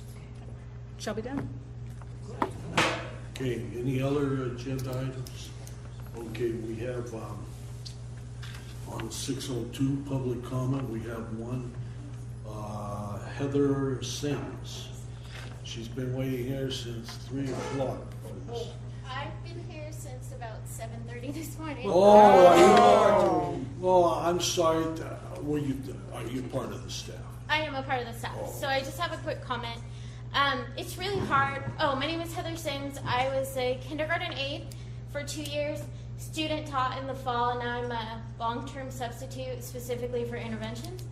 But it was really hard to sit and listen to this meeting and talking about that $400,000 budget for phones when we're that school that has those bank phones. We haven't been revitalized. We have whole walls in our classrooms we can't use because we have asbestos. So my concern is, when are we up for revitalization? And I believe it's your principal. Right here. When Chris Chris, okay.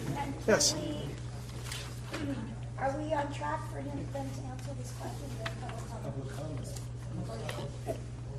Generally, that's up to the president. Respond. I thought that you two could meet with her and show her the list and everything. Because I've got to tell you, we've been running around the list because when I came out here, I saw your grass out in the front. That's the only grass we have, and our playground equipment from when the school was built in 1970. But when I came out here, you didn't have that grass. And I ran around and got the grass. It was 4 feet taller. Yeah, it was all full of sand from blowing across there. And in fact, as I was leaving one of these meetings, somebody tripped because it was the everything.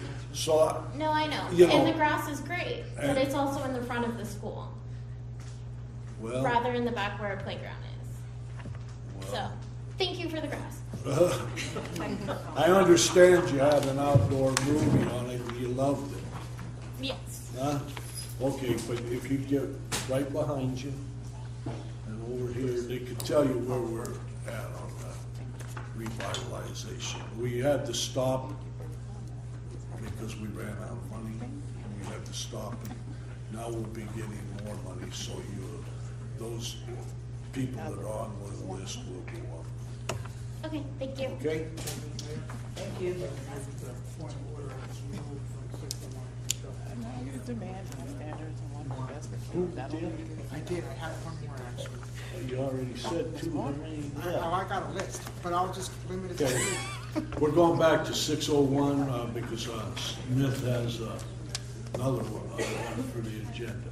Another future agenda item that I think we should probably, what we discuss pretty soon is I'd like to discuss not what we would do in the event of an opt-out of SBAC, because that's not permitted under NRS right now, but whether or not this district would enforce the consequences for students who refuse to take the SBAC test.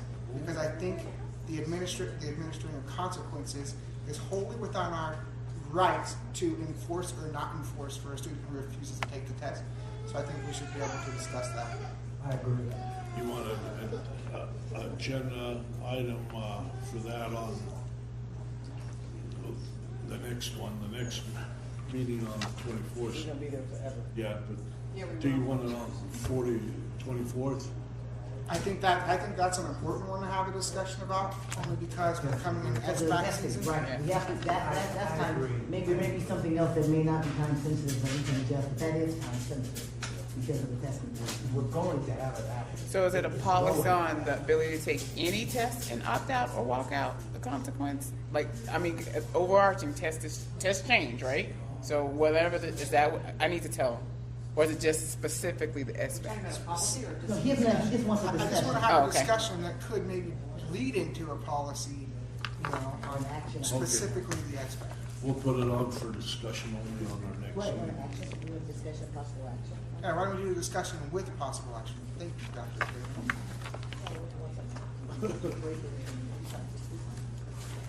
Okay. Anything else? Seeing none, we'll call this meeting